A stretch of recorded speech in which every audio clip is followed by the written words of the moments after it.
ask that you all refrain from using the nig word this evening. Is it different from the one I'm thinking of? We won't know until you use it. Interesting stuff. Yeah.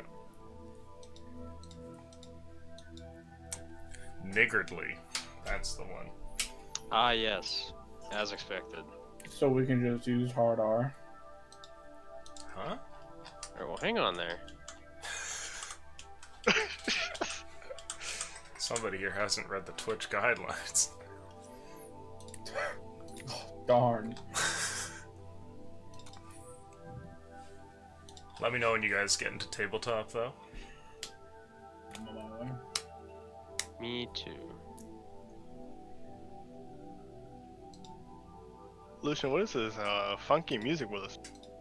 What? This is from Halo. Oh, I don't remember it. Then again, I haven't played Halo in a really long time. It's one of the fucking best console games of all time. You're right about that, but I haven't played it in a long time. I still have Warthog Run just like burned into my brain that'll never leave. That plays automatically for me when I'm doing shit in my life. That's awesome. What? The da da da da da, like that thing? Yeah, that's the one. That's Warthog Run.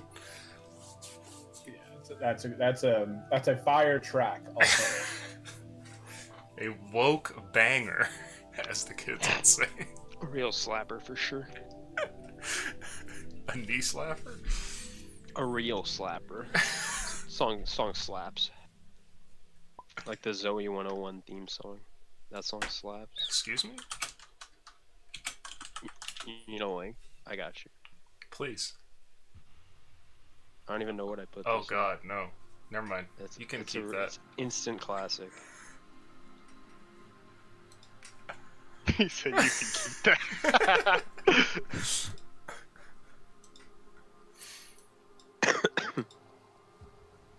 Okay. Wow, you got that surprisingly fast. Do you have it in your bookmarks? I had it open actually. I have 3 instances of it. Someone had linked play. it somewhere else, and I had opened it. Okay, well, I think we're all good to go, so we might as well start up here. There we are, and there we go. So welcome back to another game of Skyfall 5e. We're missing Ooch, which sucks, but we will run today and see what you get up to. And if I'm not mistaken, your group was about to pick up the spoils of a pirate ship that you had previously destroyed. So with that, having left BP on the beach, and the other 3 I think were swimming on their way to the boat, what would you guys like to do? Alright, so I was gonna go to the sunken portion. The part that the part of taking on water. Yep. And start looking there. I think it was like the vault or the captain's quarters or something. Okay. So probably go there. I mean, it's probably safest for just me to go in case like it starts sinking, because I can breathe. It's true. But yeah. So we head to the ship, I think. Okay. Jesse and Aaron, are you guys swimming alongside? You're gonna go check out the ship as well? Yes. Oh yeah. Okay. Along the way, I would like you guys to roll luck, please. Andrew, do it. Alright, I've been Something, hired. Dragon Ball Z noise. Nope. Oh, that's not very No. good at all. Roll better. We didn't get any loot. Okay. Didn't we roll it last time? I think so, but it's okay. You guys are going through the shallow portions of the water on your way to make it towards the ship when I need all of you guys to make perception checks, please.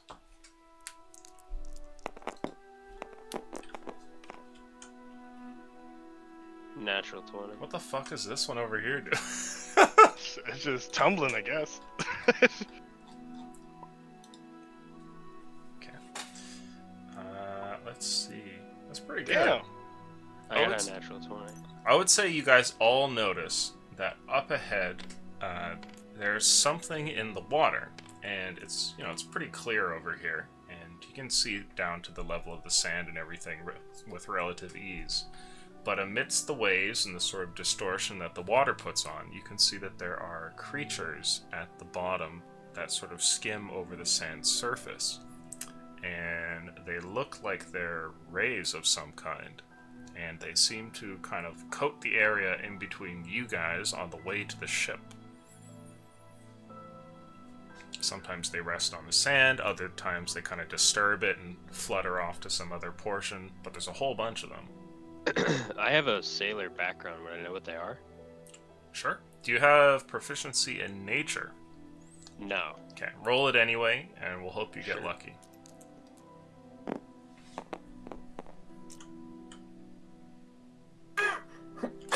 Ooh. That's a big 2. Okay. You're not sure what these creatures are exactly. You don't know if they're just friendly fauna or if they're actually a threat or not.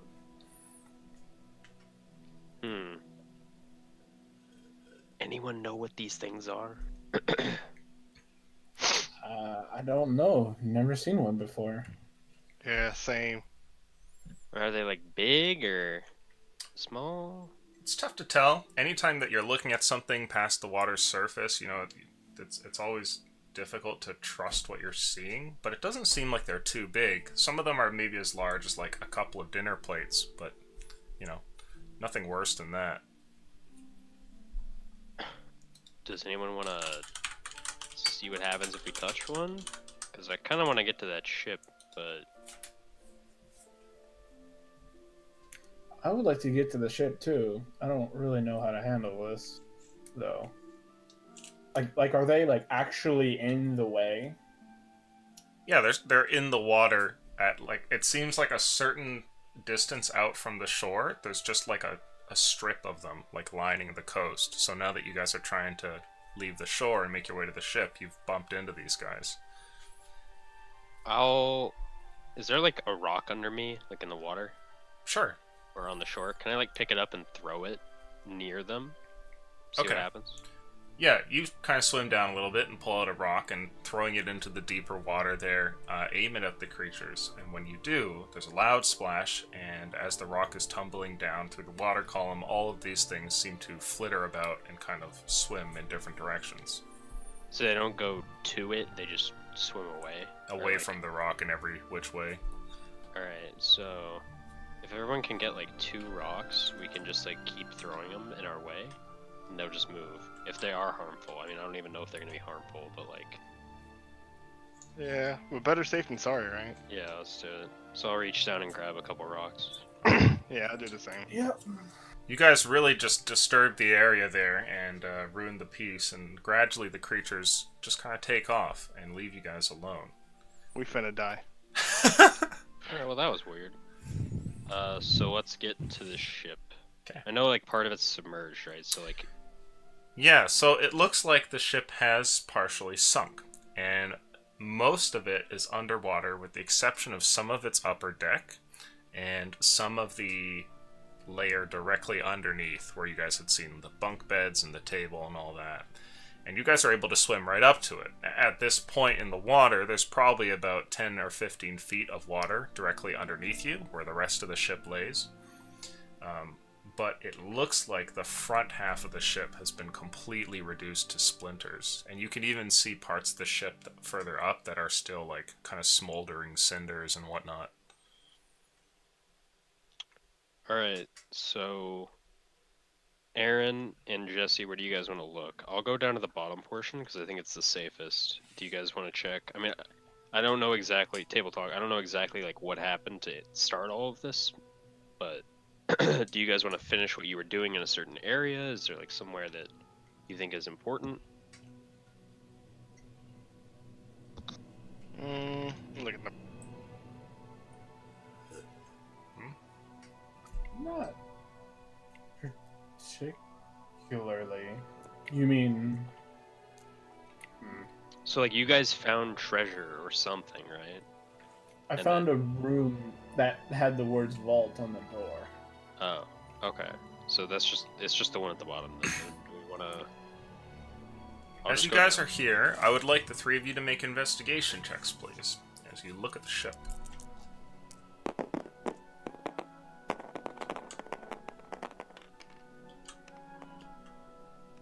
Investigation. 18. Natural 20. Okay. 7. So with the 18, you can see that the ship that you're looking at right now, though it's been kind of split open, has two portions of it, which is the kind of the first floor there, and then that second floor where there was the vault and the captain's room and all that stuff. However, having seen the front end of the ship explode and looking at where you are right now, it looks as though the entirety of the room labeled vault has blown up and is completely removed, and what remains is just the hallway opening from that, presumably down towards the captain's room, and also a cutaway portion of the upper floor, which must have been blasted just from being too close. Unlucky. Alright, I will... Alright, let's just go check out the captain's quarters then. Maybe I can swim down to the bottom of this area and see if any of the vault, like, sunk directly down. Maybe we can get something out of it. Sounds like a plan. Alright, so we'll go to the captain's quarters. Okay. The captain's quarters is submerged underwater as it's on the lowest deck. And if anybody wants to go down other than Nathaniel, you guys will have to hold your breath. I mean, I think it's fine for you guys to just chill here. Like, what if something moves? Like, what if something falls up above and then we're trapped, right? Yeah, That's it a makes nightmare. I think you got it, man. Alright, Yeah. I'll just jump in alone. Okay. You swim down, leaving the other two just kind of treading water up above. And as you do swim down, you can see how the sea floor here all around the ship is littered in different pieces of wood and heavy timbers. And there's also that single hallway there, where it looks like the vault door must have been blown straight off of its hinges. Wait, the door was blown off its hinges by the explosion on, like, top side? So, to give you an idea, I wonder if I can do a... Yeah, we're gonna try it. No, oh, well, it just sounded like someone had blown the door off. Like, you know where you set explosives on the hinges themselves? That's what it sounded like, but if not, then I wouldn't be curious about it.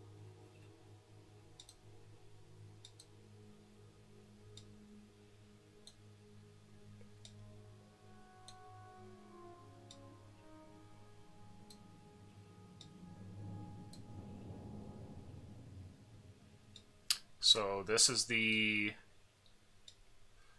water level, like right about here. Sorry. Maybe like right there, kind of thing. And this is the lower portion, and this is the upper one. And it looks like the front end of the ship has been blown away, so that the vault was there, but now you're just looking at a flat wall with a singular door frame here. And Okay. it was here that there was a door, but that has been blown off as this whole area has been basically ruined by that explosion. Okay. This here, though, for those of you who are up on the water, you could just freely swim up and climb onto. You guys can do that, I guess. Oh, I'm looking. Yeah. Like, I mean, I'm sure there's a lot on this ship that we need to look at. Alright, yeah, I'll climb up on. Okay. I will as well. I'll join him. So, you guys split up here. And Nathaniel, you swim down and get up towards that door, and you can see the plaque there that clearly shows it to be the captain's room. And though things are charred here and damaged, it looks like the door has actually held up.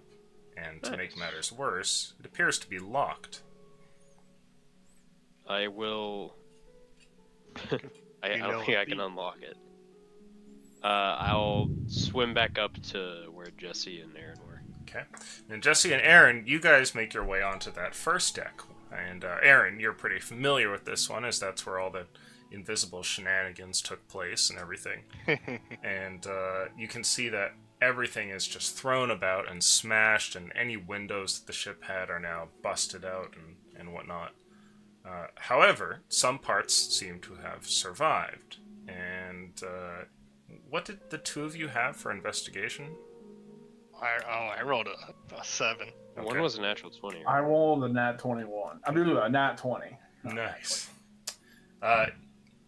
Jesse, you notice when you get into here that there are a couple of key things that remain, and amidst the rubble, you see what looks like the corner of like a trunk or a chest kind of poking out from broken pieces of wood.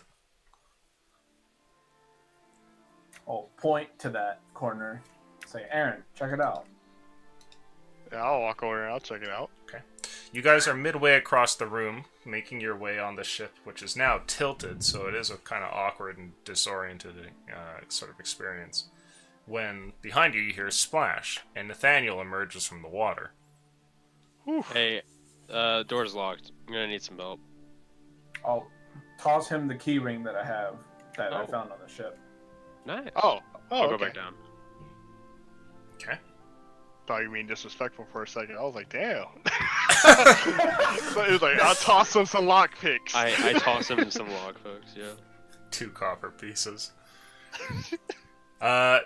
Making your way up towards the chest, you can see it's one of the large trunks that must have been next to the beds here. And it too seems to have kind of held up pretty well. And though it seems to have a lock here, I would like you to make a luck roll, please.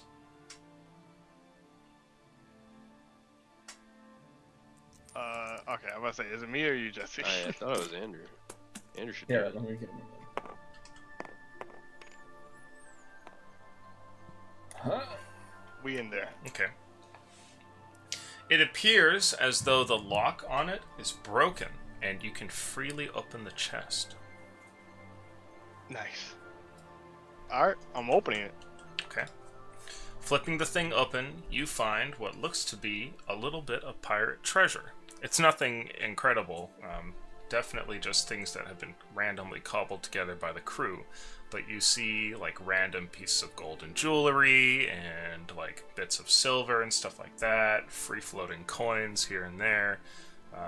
You see what looks like probably the remnants of a potion that probably broke during the blast, that kind of thing. But there are some valuables in here. Now, meanwhile, down in the water there, swimming back up towards the door, are you going to try the keys, Nathaniel? Yeah, I'll try the keys. Okay. You find that one by one, the keys don't work. How many keys are there? There's probably about a dozen keys, and you go through each one. Alright. I'll go back up. How long does it take me to get to where, like, how long am I submerged for to get to the door? It's not for very long, right? Yeah, it takes you like 10 or 30 seconds maybe to swim Okay. down there. I'll go grab Jesse. Okay. Nathaniel emerges again while the two of you are gawking over a trunk filled with jewelry. The keys don't work on it. I'm gonna need you to come pick it, I think. Maybe there's something inside that's locked, so we'll just bring these with us. I'll give it a shot. So we go back down. Okay. Now, as for you, Aaron, you can add this to your inventory if you wish, as, I would say, stolen pirate jewelry. Okay. That. It is enough to take up a large portion of your backpack, and is probably worth a few hundred gold pieces, but you're not sure until you can get them all appraised. Okay. Let's wrote that in. Now, down by the submerged portion, Jesse, you obviously have a limited supply of air.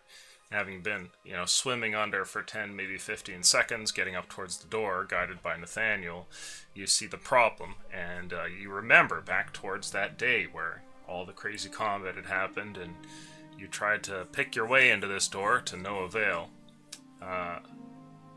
Make a Thieves' Tool check for me, please, as you give it another swing.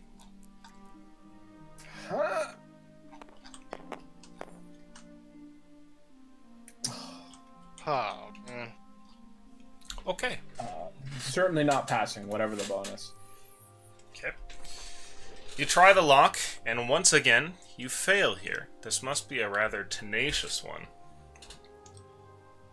Nathaniel, you're there underwater. You can't exactly talk, but, well, you can tell that Jesse has failed to open the door. I'll say into his mind, did you get it? I'll nod no. Nod no. Do you have enough time with saying to him, do you have enough time with your air left to try again, or if anything, we can just bust it open? I'll try again? Sure. Can I? Yeah, you'd still have enough air. Alright, I'm trying again. This is the last one before it's simply determined to be a lock too difficult for you to open. Oh! Alright, whatever the We're back. bonus, I assume it passes. I think it's like a 4 bonus, so 23.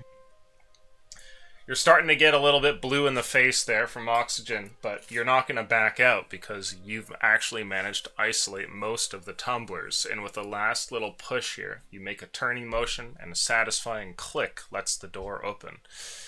You need air. I'll throw the door open and swim for air. Swim up. Okay. You swim back there and emerge topside. As for you, Nathaniel, you can see into the room, and it looks like the room is already filled with water. And though the door here was, holding up, water must have leaked into here gradually over time. And all of the captain's gear seems to be laying about the place. Is there any papers that aren't submerged? Ooh, I would say you see plenty of paper that's just floating in the water column, but that's probably not going to be any good news. Okay.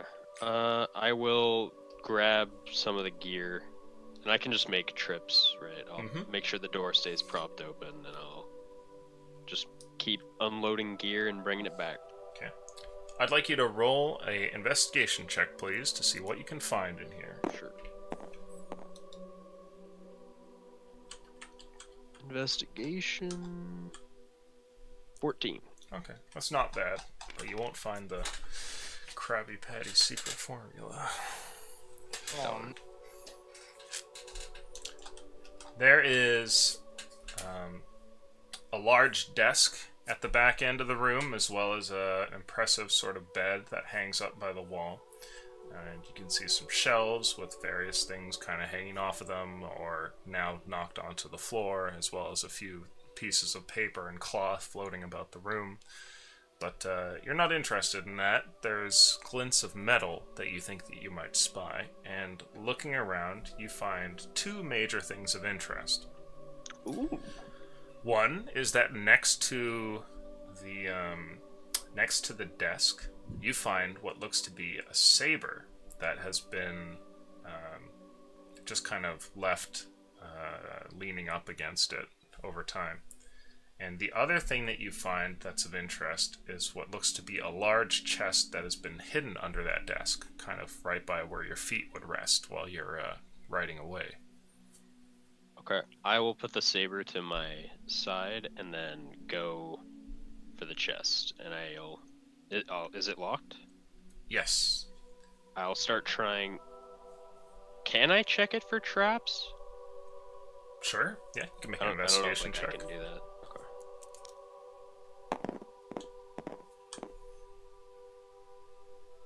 16. 16. You're not sure if there are any traps on this chest. The locking mechanism is very large and bulky and represents like a good portion of the front face of the chest in just metallic plates. And while examining the thing, you can see multiple angles at which this thing could be booby-trapped against you, but you aren't able to really see any that you can pin your finger on, definitely. I'll open it anyway. I'll start trying keys on it. Sure. The first time that you attempt to key on it, there is a sudden click, which is pretty muted underwater here, but something shoots out from the chest, and I need a dexterity saving throw, please. Sure.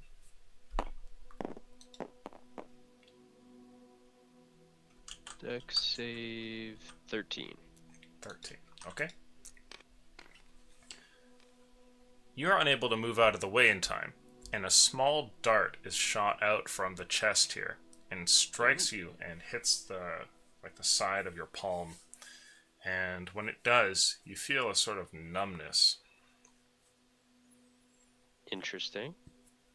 I will... Like a numbness like I'm gonna pass out, or like a numbness like that feels funny?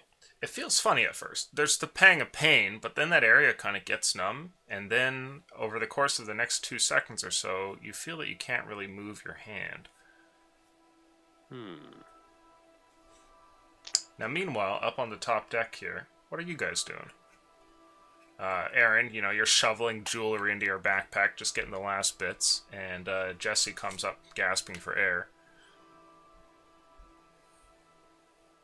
Oh, look at him. You okay, Jesse? Yeah, I got the door open. I guess I'll help him up. Okay. Did you find anything else up here? Not really, I guess. I'd imagine I wouldn't, because it's table talk. I imagine I wouldn't if it's a 7 investigation. Suppose let's keep going then. We'll go upstairs, I guess, and keep looking. Sure. The upstairs leads to the top deck, where you guys had done the majority of the fighting. The captain's wheel still busted as ever, and the masts that have been destroyed by BP's cannon. The ship is in ruins, but standing up here is kind of peaceful. You've noticed that a couple of seagulls seem to have found the remaining pieces of railing on the ship as a good perch. I suppose there's nothing to be considered up here or any value, I guess. You can look No around and trunks. make an investigation check.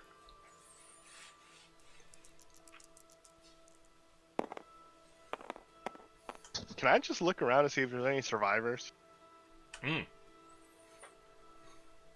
That's a 23 investigation. Okay. As far as survivors go, Aaron, you find none. And Jesse is able to confirm this as you guys look around, checking what bodies do remain here.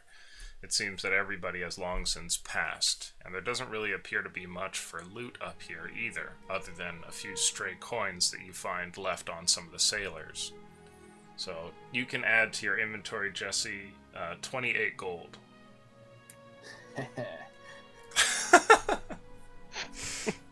That's money. It's true. Are they within 30 feet of me? I would say, yeah, but on the other side of the, 2 floors worth of wood. I'll say into both of their minds. I tried to open this chest down here and my hand went numb, so I might need some help, but I'm gonna keep trying. Oh, Just be ready to come get me. Let's just see what happens. Well, that I mean- sounds alarming. Well, I mean, how else are we gonna open this, right? We have the key. We have the the key ring, right? So it's gotta open something. If we have a useless set of keys for some reason, that doesn't make any sense. Why would the captain be carrying it? It opened the shackles for the slaves, but I don't know what else it opened. Do all the keys? I'll look down at them. Do all the keys look the same? More or less. Okay. I'd like you to make a con save for me, please, Nathaniel. Sure. if he gets KO, it's a good thing he can breathe underwater, right? 10. Okay. At this point, your arm becomes paralyzed entirely, and by the time that you finish sending off that help message, you find that you're unable to really will it into action at all. Okay, I'll start swimming back up towards the non-water part. Sure. Yeesh. Make an athletics check for me, please. Sure. And do you leave the chest or kind of try and drag it with you? I'll drag it with me. Natural 20. Okay. You manage to swim out of the room here, holding the chest. It's a little heavy, but that might be good news. And Yeah. you get out of the captain's room and manage to make your way, stumbling as you swim awkwardly with only one arm, into the submerged hallway. And as you get into the submerged hallway, you start to feel parts of your torso feeling kind of like tingly. And while you're trying to make it out further, you manage to swim and get to that point right where there's the doorway that goes outside. And as you're emerging through there, you completely freeze up. So they can see me in the doorway, though, right? Or did I Well, not right make now it? they're on the top of the ship and they Okay, don't then see I'll just- anything. I'm just chilling then. Yeah.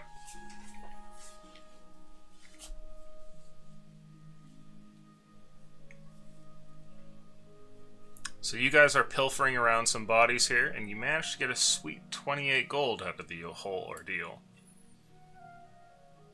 Who? Big money. I suppose I remember seeing some cargo, like some sacks or chests that were kept in the room with the slaves. Where did I see them anywhere? Or Oh, yeah, you'd have to go underwater, but you could get to those. I'll think to ask Nathaniel about that, assuming he's okay. I'll just like go downstairs and try and maybe wait for him, I guess. Okay. Are you going down the stairs, or are you just jumping into the water? Because you could go either way.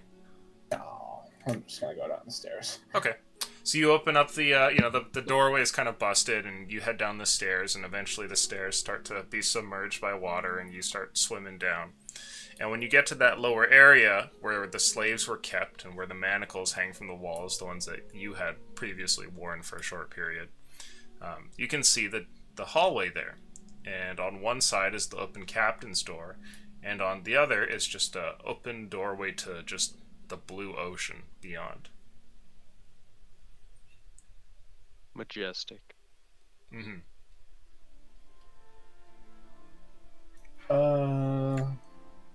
Suppose I'm looking down in the water for Nathaniel. Yeah, you don't see him there. He knew where we were, so I guess I'm just gonna wait for him. Okay. Now you're down here, and in the room with all the slaves and everything, you do see that, like the barrels and boxes and stuff from before that are just laying about. Well, I'll take a peek Okay, into them, see if I can't find anything. sure. Roll investigation, please.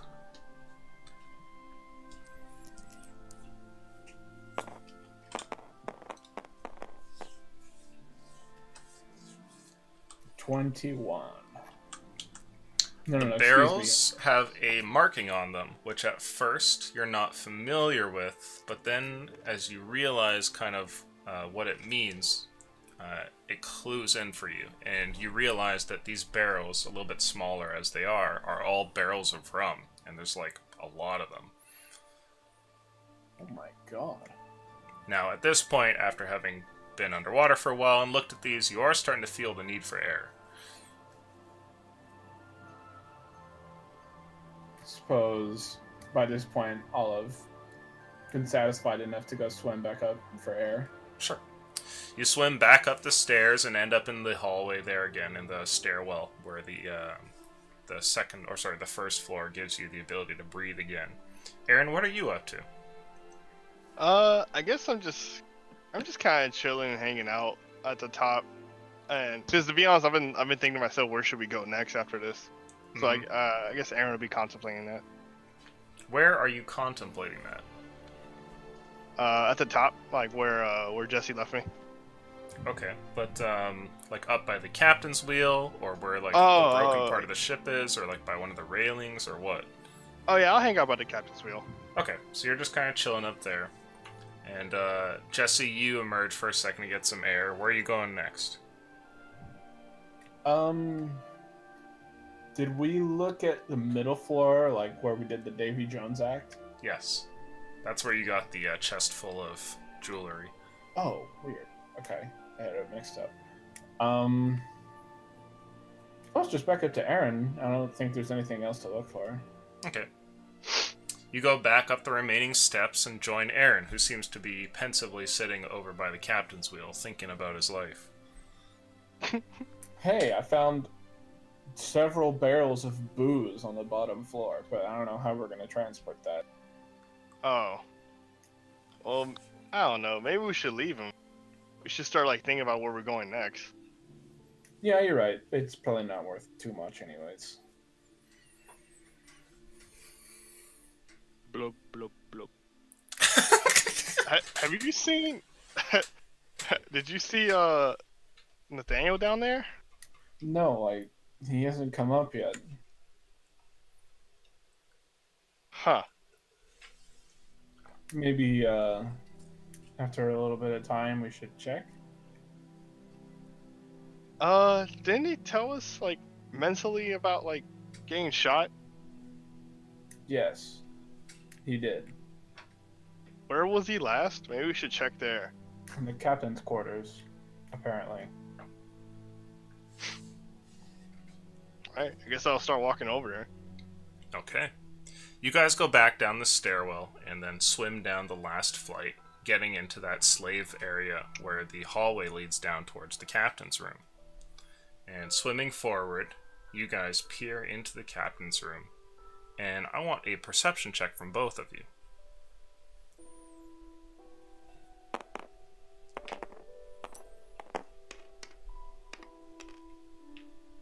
God damn it. Let it happen.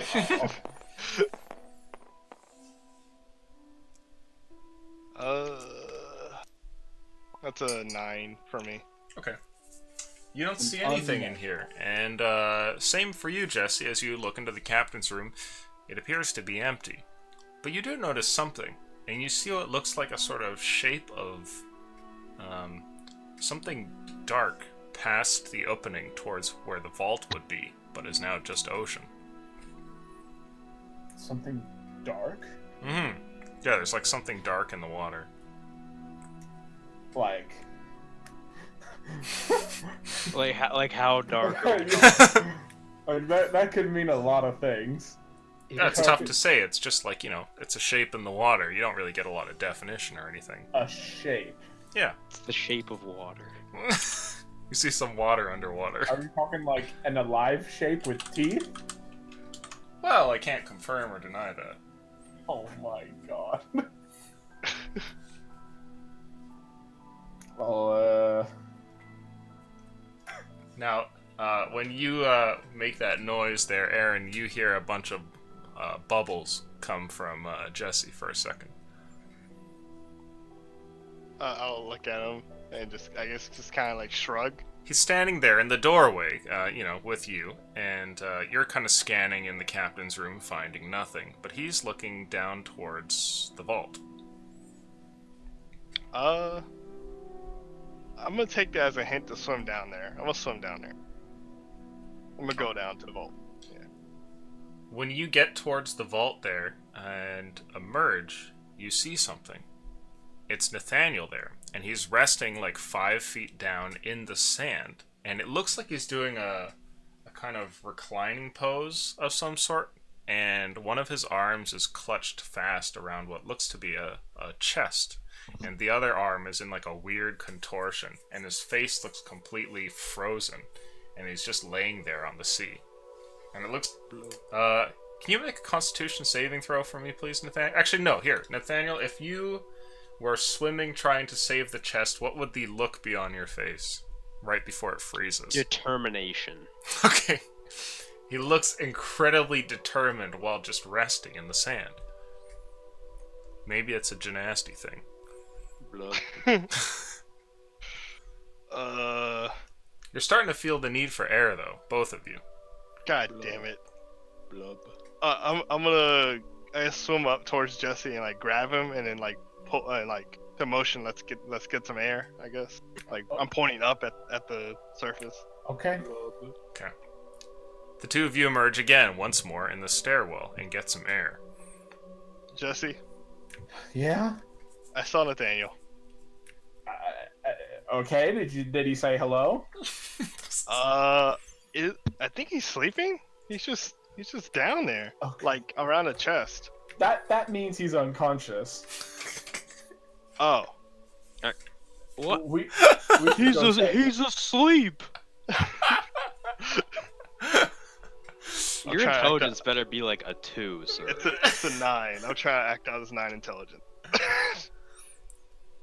Come on, let's go. Alright, wait. Okay. So, it seems like he's really trying to get that chest. So maybe we can, like, both try to pull him up and I'll grab the chest as well? Or, like... We should save our friend, and we should save the chest if we can. Alright. My Let's go. hero.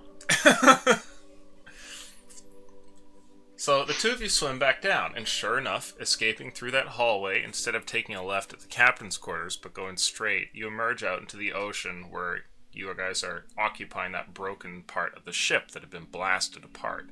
And laying there down in the sand amidst all these different pieces of wood and such, you see him. There's Nathaniel, and he's holding the chest. And he looks like, well, it looks like he would be in a reclining pose if it weren't for the fact that the look on his face is one of sheer determination. Let's Alright. get him out of here. Oh, rather. What do you think about Aaron? I guess I'll make a confused look and just nod along. I'll grab his legs. Okay. Oh, you're gonna grab him leg first? Jeez. I'll grab his. I'll grab him by his. I guess I'll try like to wrap one arm around him to try to help him like up. Okay. You try to wrap an arm around him, and then suddenly you feel something strange, Aaron, and scuttling out from underneath Aaron, something moves towards you to attack. Wait, a scuttle from where? From me? Does a 11 hit you? Oh no, it doesn't. Okay. You see what looks like a strange tendril of some kind that wraps its way from behind Nathaniel and tries to grab a hold of you, but you're able to move away. I'm gonna punch it. Okay. Make an attack. You have disadvantage, you're underwater. God damn it.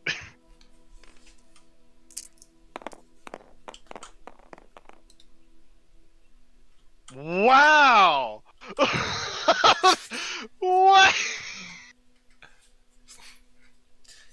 You try to strike the thing, but instead end up just hitting Nathaniel. I'd like you to roll damage, please.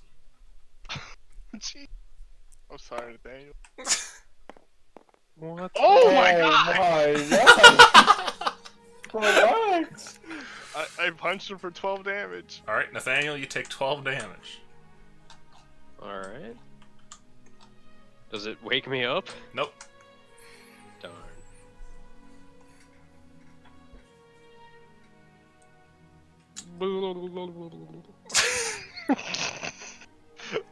I'll like, I guess, exclaim by saying, and then like, and You see what he's talking about there. After hearing the sound, Jesse, you look over and see that Aaron is doing battle here with what looks to be a tendril that's wrapping its way from behind Nathaniel. A tendril, like just like A tentacle. Yeah, just like the... It- Wait, and then you feel something around your ankle, and when you look down, you see what looks like one wrapped around you. I feel like the luck rolls to determine that we just summoned a kraken down here. I'll attempt to cut it off. Okay, you can make an attack, but you do have disadvantage. The team just kills Nathaniel with that once.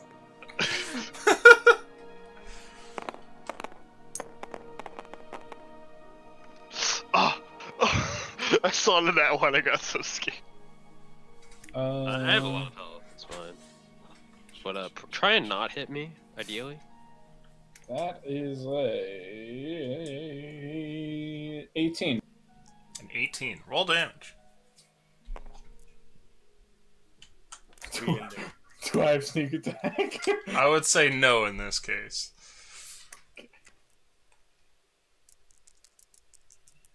strike him my dagger. Actually, it's +1 anyways. It'll feel nice.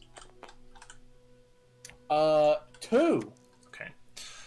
You slash forward with the dagger and barely nick this thing, and when you do, the tentacle seems to let go all of a sudden. And then, while both you and Aaron are starting to feel like it's really time for some air, suddenly you can't see anything, and this huge jet of black ink kind of fills the water space around you. Oh, you guys made me ink.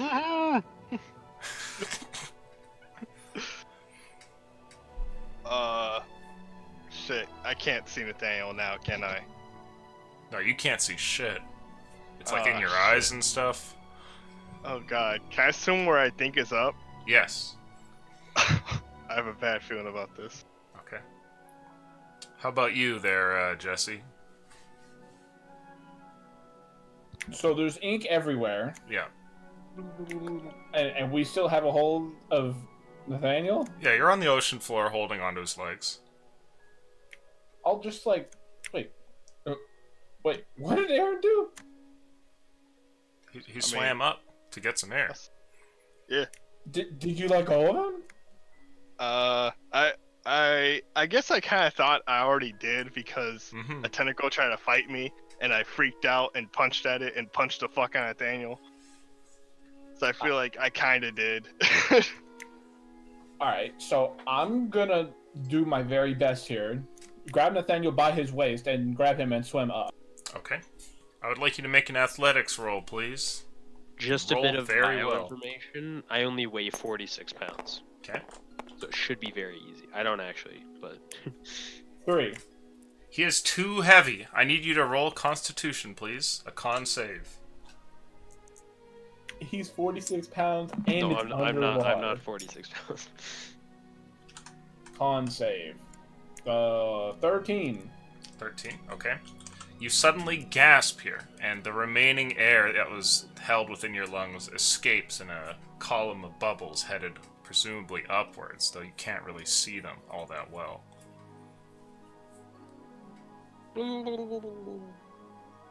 I suppose I'm leaving him because I'm gonna die.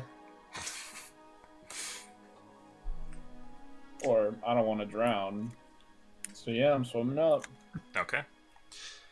You let go of the man and swim upwards. Aaron, you've just gotten a fresh breath of air here, and Jesse, you emerge a moment later next to him. Did you see that? Yeah, I saw it. Now let's go back down. Is it still down there? I would assume yes. All right. Yeah, I'll go back down. Okay. I'm being hentied.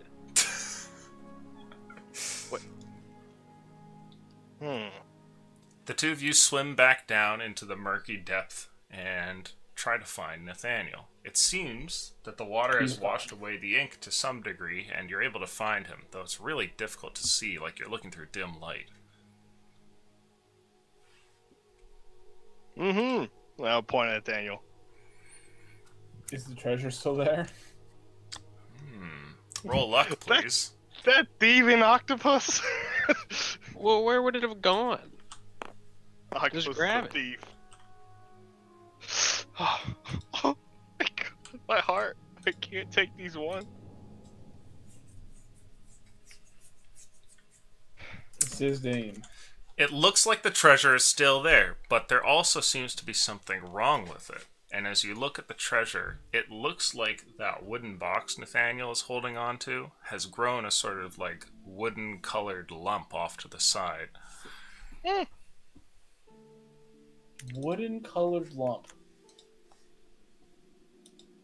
The hell does that mean? I don't know what that means. You know what? Fuck it. I'm gonna like kind of like tap on Jesse's shoulder, and then point at Nathaniel, and I'm gonna like make a lifting motion. So like let's like let's Yeah. just get him out of here. So I'm swimming down to Nathaniel, and I'm gonna like wrap my arms around, try to like pull him up. Okay. As you guys swim down, you're the first to grab hold of him there, Aaron, and suddenly the wooden lump on the chest changes color immediately and turns to that of a vibrant blue, and some sort of weird tentacled creature moves fast towards you and tries to grab a hold of you. And Oh! I need you to tell me first if a 22 hits. Hell yeah. Okay.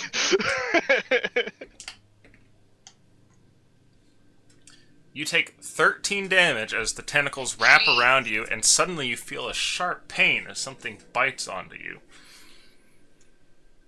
Now, Jesse, you're swimming down too, and all this happens before you can even manage to really get a grip on Nathaniel. How's it wrapped around me? Is it wrapped around my arms as well, or just my waist? It's like, yeah, a tentacle around your neck, like one around one of your arms, like it's enveloped most of you. I guess I'm just trying to, yeah, I'm just trying to get it off, but... Okay. What are you doing, Jesse?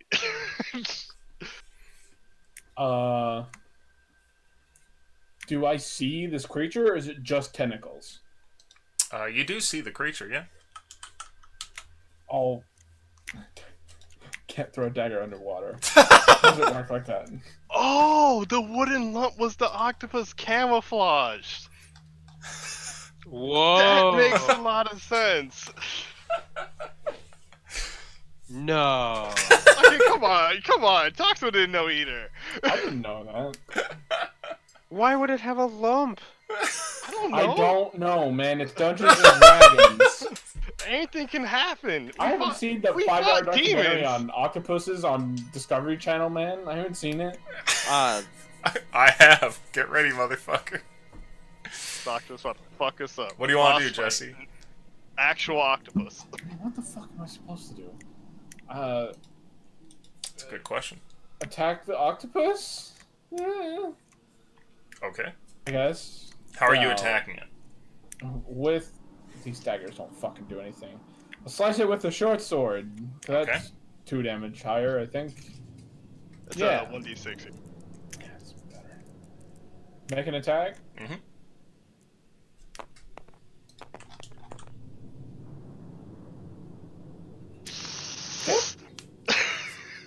God. It would have disadvantage too, because you're underwater. Oh, sure. You miss, unfortunately. Oh. Not only is the thing weird and kind of like almost semi-gelatinous, but attached to Aaron, who's flailing a little bit, it's not exactly easy to get a hold of. And as you slow motion swing out your sword underwater there, you miss the thing. I mean, I don't know what else I'm supposed to do. Alright, Aaron, it's your turn. What do you want to do? I'm gonna try to break the grapple. Okay. You can roll athletics. You have disadvantage. Oh, fuck. This is its domain, motherfucker. You're in the water dome now. What's up all these nat 20s popping up now at disadvantage? God. That's a 20. That's a 21. But You're geez. unable to break out of it, and you find and you find as strong as you are that this thing is not only reasonably strong, but also able to maneuver on you in ways that you wouldn't expect. And sometimes you press really hard on one of the tentacles here, and then it just gives way, and then kind of suctions back to you a moment later. And at that point, it makes an attack on you. I feel like I had a smirk and I was gonna break the grapple, and then all of a sudden it just maneuvers and says "fuck you," and you just hear a loud counter. Oh, I'm in an armbar. Fuck. Does a 20 hit? Oh my god, he had a hit. Okay. The teeth bite you, this time much harder, and you take 26 damage. I'm knocked out. Oh, shit.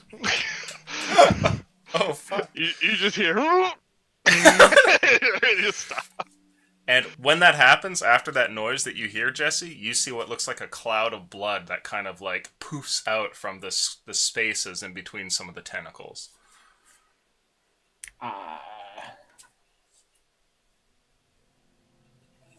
Yeah, I'm totally gonna save the day here. You ever been TPK'd by an octopus? By an actual octopus? Actually, just did like 20 damage or more both times. I mean, gonna swim away Okay. Where are you swimming? to the shore as best I can. Okay. Are you going up for air or just swimming towards the shore? Up for air. Okay. So you swim straight upwards, and at this point, Aaron, I need you to make for me a death saving throw, please.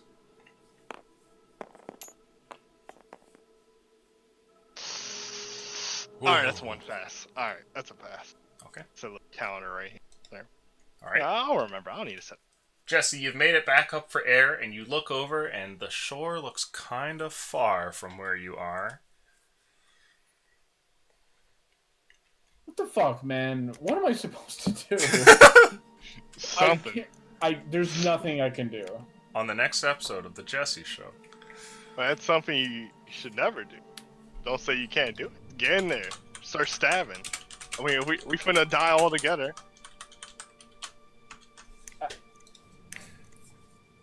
What would you like to do, Jesse? Time may be of the essence. I can't breathe.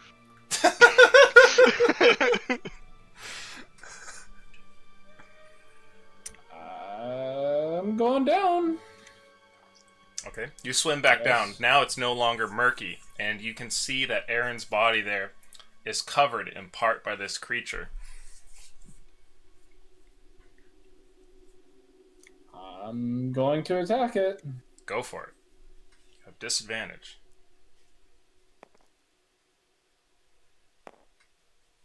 Out of curiosity, Mm-hmm. for judging from the tentacle, how can we see how big it is? Yeah, I'd say the tentacles are at least like a few feet long. Jeez. That one is a... What the fuck, tabletop? 17.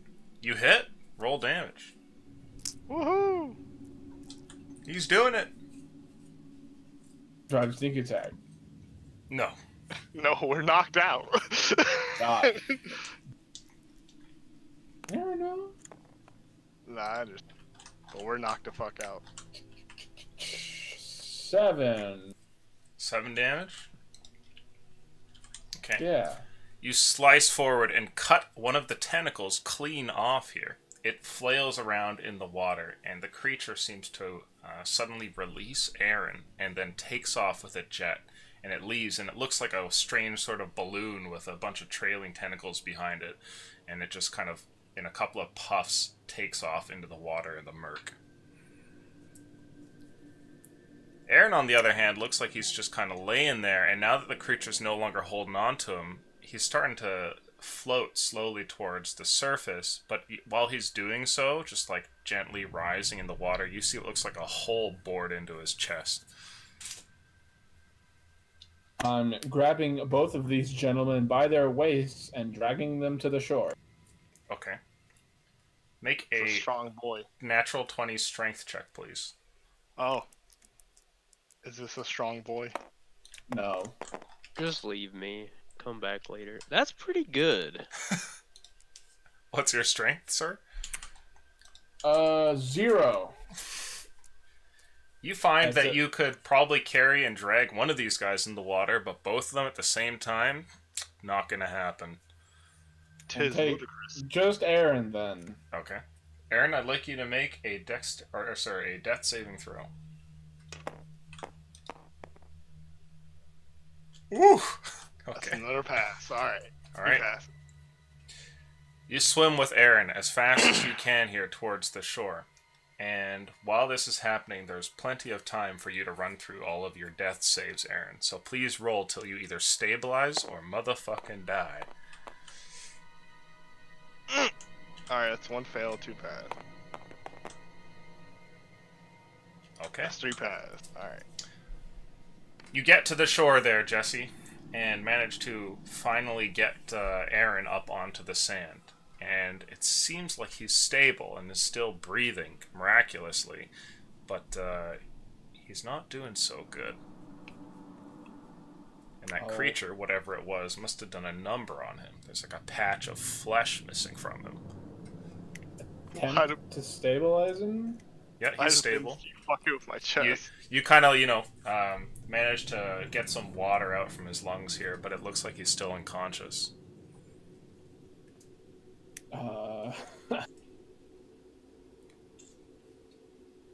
Just like lay him down there on the coast.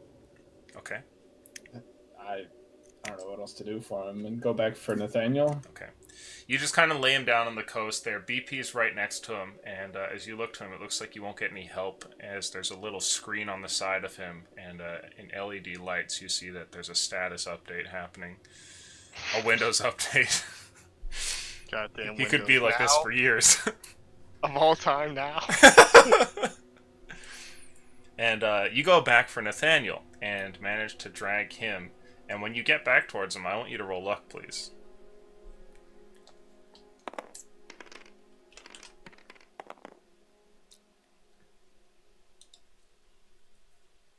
Uh, 11. Okay. You get back there and grab Nathaniel and drag him to the shore as well, and manage to deposit him safely next to Aaron.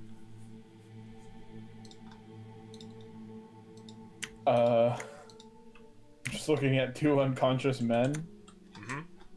And that's the session. Good night, everybody. Something Kevin Spacey. Honestly would not know what to do, so I'm just gonna kind of sit there. Yeah, when in doubt, sit on your ass. Is that to say? It is now. So, having dragged the two out of the water, you just sit on the sand, exhausted from having to make all that swimming and the incredible panic of whatever the hell that thing was.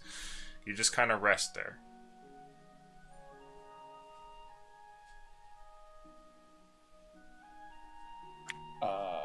Has anything happened? You can feel the warmth of the sun coming down and the rays hitting you as you lay there on the beach. It's very nice. Oh! I would remember the chest. It's still there in Nathaniel's hands. Oh! Oh, Jesus. Just open it. Like, if everyone's unconscious, no one will come, like, bother us, right? Watch him open it and it just shoots him in the face. What, Just a shot, a 12 gauge. Just Like, goes out. I mean, we've There's come just a this- loaded shotgun inside pointed at you. Fuck this. This thing put this man unconscious. I'm gonna break it open. Okay. Now, wrestling this from Nathaniel's hands is an ordeal altogether, as he seems to be not only completely out of it, but like he's rigid in his posture. And when you finally yank it from his arms, there you kind of set it down. How do you want to break it open? I don't want to like brute the thing or anything. Maybe try and is it locked kind of thing, or is it just like armed with a trap? It shouldn't be trapped. It There, appears to yeah. have a large lock on the front. Attempt to pick the lock? Sure. Thieves tool check, I suppose. Yeah. Can you make a dexterity saving throw for me? Oh god. Please. 12 gauge. Alright, we're good at this. 19. A little blast of air comes out from the thing there, and a small Oh. dart flies over your shoulder and misses you, going off into the forest beyond the beach. This fucking box, I swear. Yeah, we're done opening it that way. Is this thing wooden? It looks like it's wooden with like metallic straps that go around it. I'm just gonna take out my dagger and start prying at this thing and try and open it that way. What dagger are you using? Suppose in this case, I just take out my Kothar bone dagger. Okay. I'd like you to make a strength roll, please.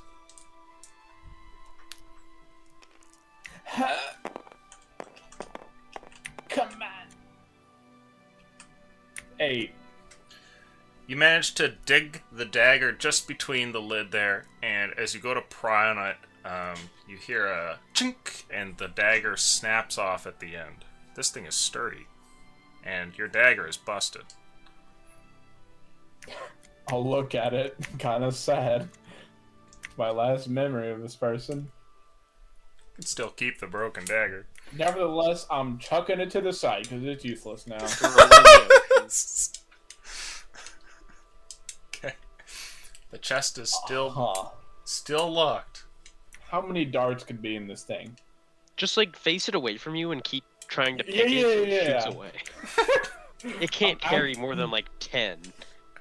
What if it only What if it's just has a jar? darts? Yeah, there's nothing in it, just darts.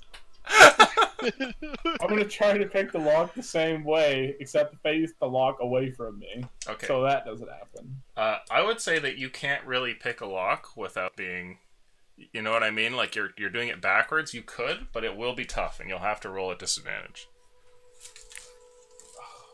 Just open it. God damn it. At this point, I'd have been pretty tilted, so I'm gonna go chuck it at a tree and just break it like that. Okay, It's well, like an hang ant. on. Okay, Jesse, And then all you is done, stand up you know. holding the chest in your hand. You go to a nearby tree and you just hurl it. Roll an attack roll. It's the regular, as though you're throwing a dagger sort of attack roll. This is gonna be good. I don't have proficiency with this thing. This is a 12. Okay. You throw the thing and it nearly misses, just bouncing stray off the tree, and it seems like it's fine as it lands into the grass nearby. We're doing it again. Roll the attack again, please. It's wood. It could not be this strong. Oh yeah, unnatural 20. Okay. This time you get a solid throw, and the chest hits the tree square in the center, and as it does, the chest bounces back off, and it looks like it's still in good condition. But you do hear something, the sound of breaking glass. Great.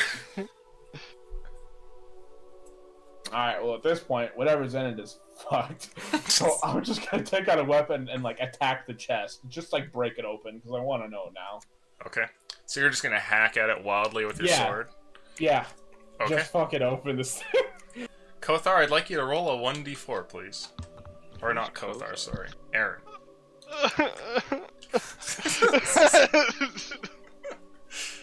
Alright, 1D.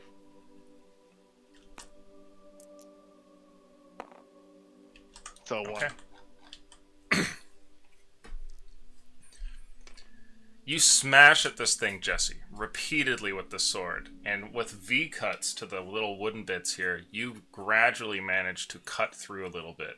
And it's like, fuck man, this is gonna take forever. By the time about an hour has passed, you manage to finally break into the chest, and you have a window large enough that you can't, like, quite get inside perfectly, but you can reach your hand into the chest and sort of feel around. I'll carefully reach in, not to cut my hand on any broken glass or anything. Okay? See what's in here. Sure. Make a sleight of hand check for me, please.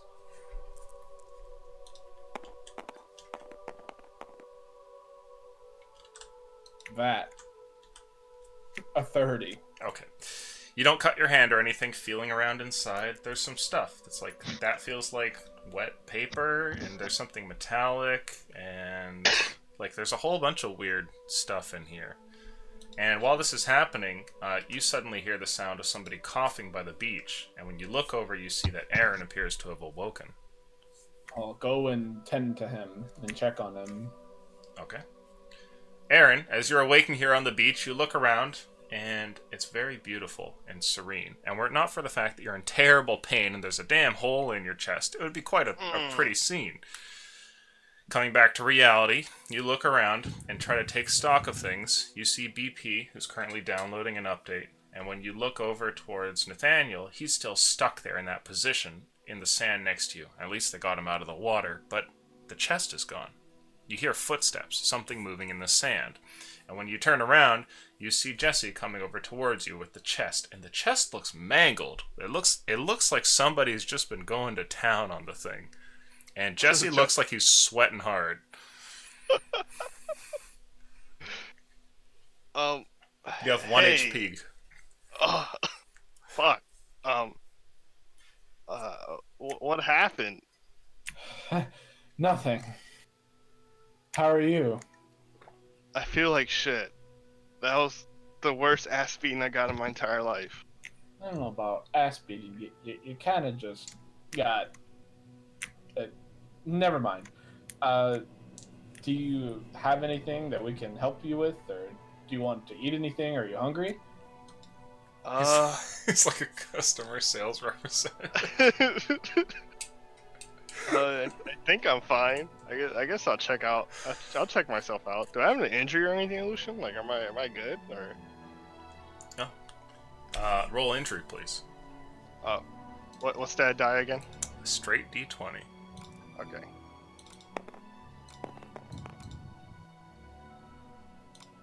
Ugh. Bruh. Yeah, you got an injury. Let's see. You are. Oh, it's a minor Disadvantage on injury. athletics. Okay. You have a concussion and cannot use Oh. reactions. The octopus concussed you from the stomach. Sorry. No, let's see.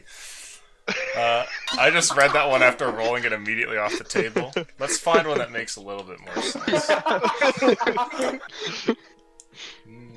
He punched me in the stomach and I fell over so hard I got a concussion. I would say you have blurry vision and you have disadvantage on thrown and ranged attacks, and must have suffered some way from having spent multiple, spent too long under the water without any oxygen getting to your noodle. Can't throw people anymore. This is bullshit. Oh, I can't throw people well. All right, let me write that. Disadvantage on thrown and ranged attacks. Does that count for what's it called? When you ask for sight-based perception checks too, or no? No, that's fine. Disadvantage on thrown attacks and range. Yeah, you're just bad at yeeting people into the wall or something. All right, blurry vision. Okay.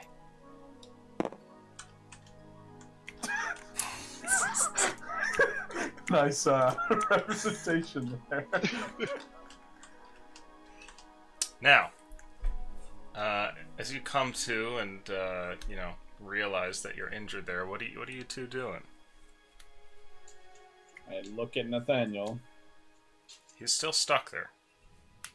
Are we supposed to do something? I don't know. I'm not good at it, but can I make a medicine check or like whatever to figure out what the hell's wrong with him? Sure, make a medicine check.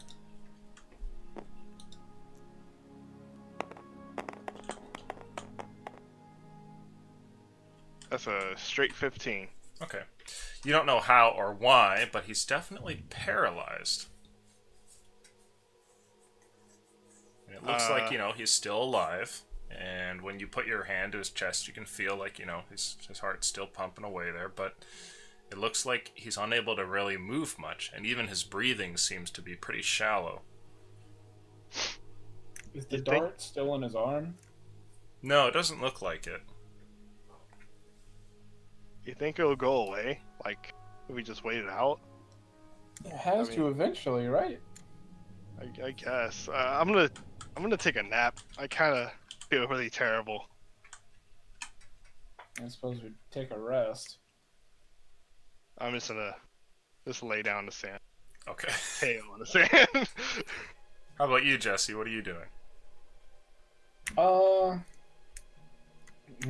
keep watch until he wakes up. Okay.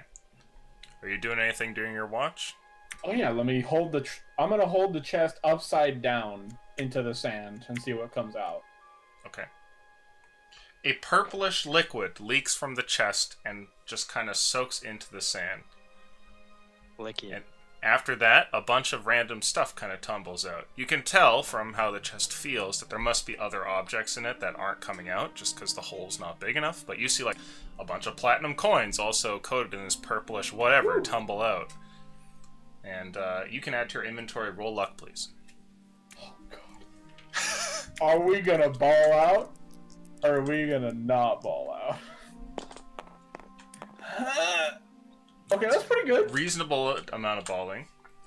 15 platinum. Nope. 25. Oh, That's not bad. I'll take it. I mean, printing money. 25 platinum coins fall to the ground, and the only other thing that falls out is the other, like, smaller piece inside the chest that's able to tumble through the hole with ease. And it looks like a small, little, slimy, purplish piece of paper almost that falls out. Can I unravel it and read it? Or... Yeah, it's stuck to something. It's kind of crunchy, and you see there's, like, there must be an adhesive side on it, and what looks like broken glass kind of, you know, stuck to the back end of the paper. And on the front end of the paper, a bit murky because it's been submerged in this, you see that it says antidote. Huh. Oh. Why would that be in here? The fuck? Doesn't make any sense. Like, why the fuck is that in here?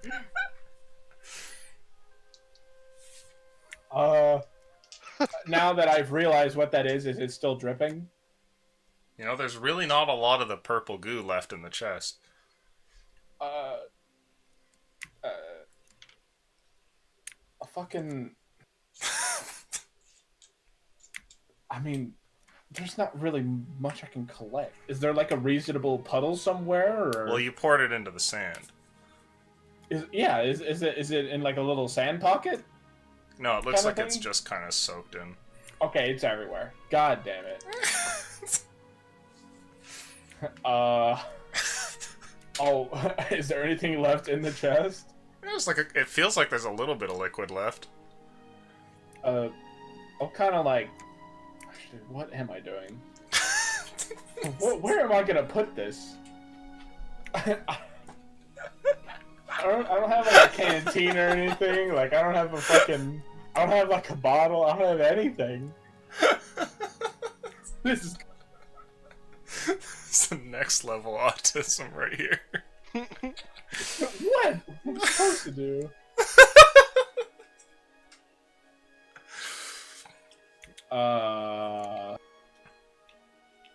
Is there anything less? Like you said, there were objects that couldn't fall through the hole. Yeah. Yeah, you can feel the there's chest? like larger stuff in there that won't come out. Can I like feel for what it is? Sure, yeah, you put your hand in the muck again and kind of feel around, and you feel, well, there's something long and metallic. You're not really sure what it is, and you feel there's some sort of like rolled up wad of paper, which is probably a bunch of writing, maybe like contracts or a scroll or something. You can feel the broken glass inside. There's a bunch of that laying around. There's clearly some stuff still in here. Does the metallic object feel like a pistol, maybe? Make a investigation check.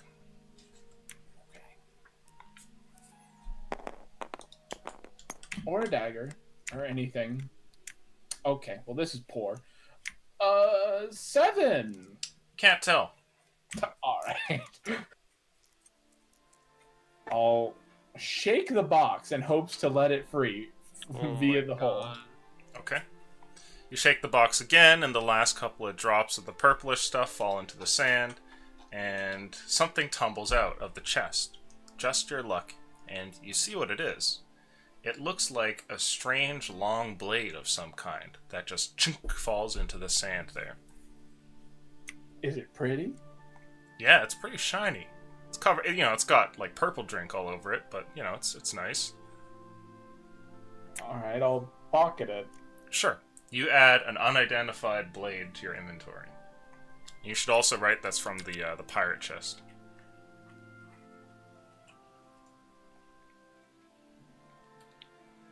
While resting there in the sand, Aaron, you can hear what sounds like Jesse just furiously messing around with the chest for the next little while. I guess, I'll just ignore it and keep trying to sleep. Sure. I don't know what the hell Jesse's doing over there with that chest. Or I just would deep. say it's long enough that you're able to get a short rest if you want to roll that stuff. Oh, yeah. I'm gonna roll, like, let's see. I'm gonna roll 5 of them just in case.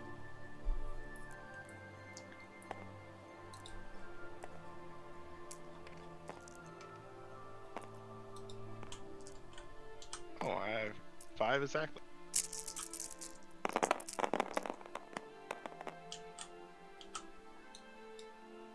Add it all up. It's 23. Very nice. Is it your con modifier like to each one or just to the total? It's each. Okay, yeah. So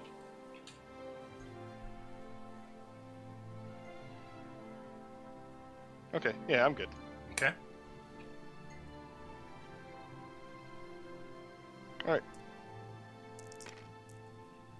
I guess after the long rest, I'll like get up, see what everyone's doing, and see if Nathaniel's all right. I mean, after the short rest, if I said long rest. Sure.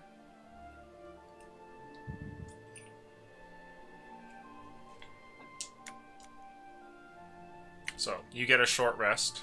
And, Jesse, what are you up to? At this point, I've probably spurred out on this thing long enough. Guess I'm just waiting for Nathaniel to wake up. I don't Okay. know what else to do.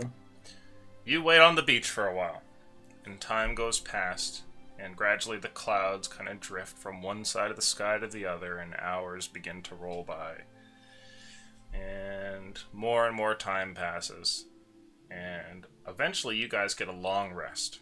Now, given that that was during the afternoon sort of thing, it's now become nighttime on the beach, and you can hear the sound of insects starting to take on their busy lives over in the forest, with all of you guys huddled here on the sand. You're feeling much better, Aaron. Nice. And you get a long rest as well, Jesse, if that helps with anything. As for you, Nathaniel, I'd like you to make a con saving throw, please.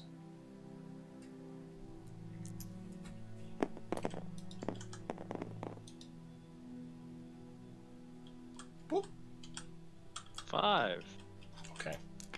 You're still paralyzed. Okay. There on the beach, as nighttime has fallen, Aaron and Jesse, what do you want to do?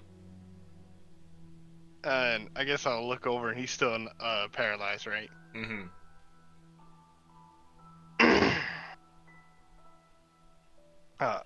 I'll look at Jesse, and then look at Nathaniel. Is Jesse awake? Mm-hmm. Okay. What are we gonna do with Nathaniel? He's still stuck. Yeah, we don't have much of a choice. We're just gonna load him up onto BP, and we're just gonna go to the nearest town, I guess, wherever that may be. Is there a town nearby here? I thought like this whole place is filled with like ruins and shit. That is a good point. There's probably no towns here. You can look at the map if you wish. That may help. I mean, I think the nearest town is like far as You are fuck. there. Everything else is ruins. Oh god. There's a town all the way up here and all the way over here. Over here, let's go for a swim. It's a long swim, fam. I Just mean, sit on the beach. I mean, we can be productive while doing this, right? Can we like just, I guess, slowly walk towards? All right, yeah. I'll say this, Jesse. Well, let's be productive while we're waiting for him to snap out of it. Let's walk towards the town of Ul. It's Ul, right? Mhm. Yeah. And you know, if he wakes up before them, maybe we can hit up some of the ruins.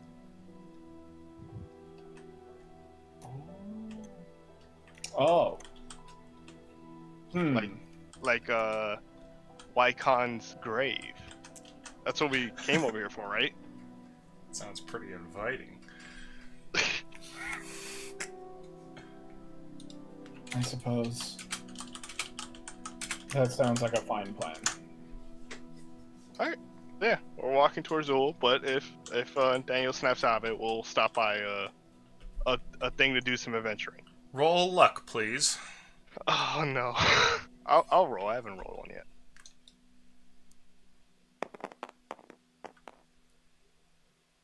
And I never will. Oh! Oh. And I still will keep rolling luck roll.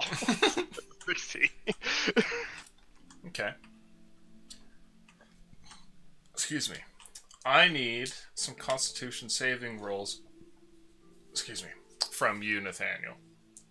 And I want you to roll 4 of them.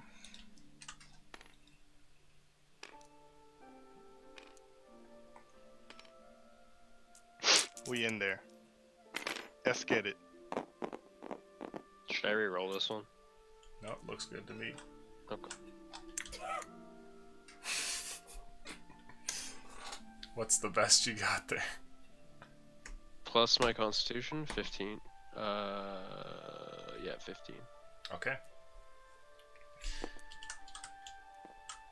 Let's see. You guys travel through the wilderness here, and with BP in offline mode and Nathaniel inoperable, you don't make a lot of progress. The forest of the Mist Woad is incredibly difficult to maneuver through, and I would like a perception roll from the two of you.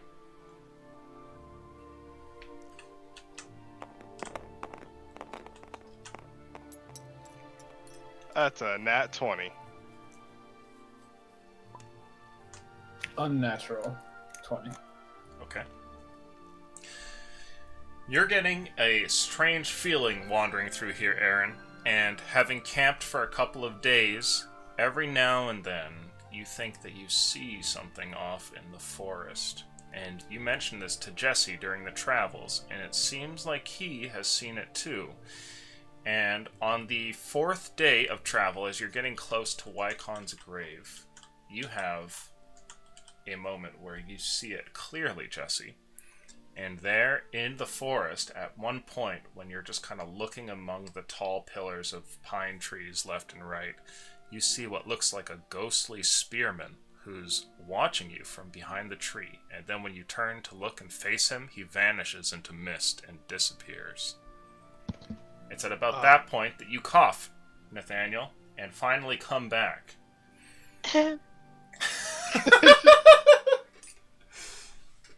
And if anybody had injuries, you can roll for 4 times.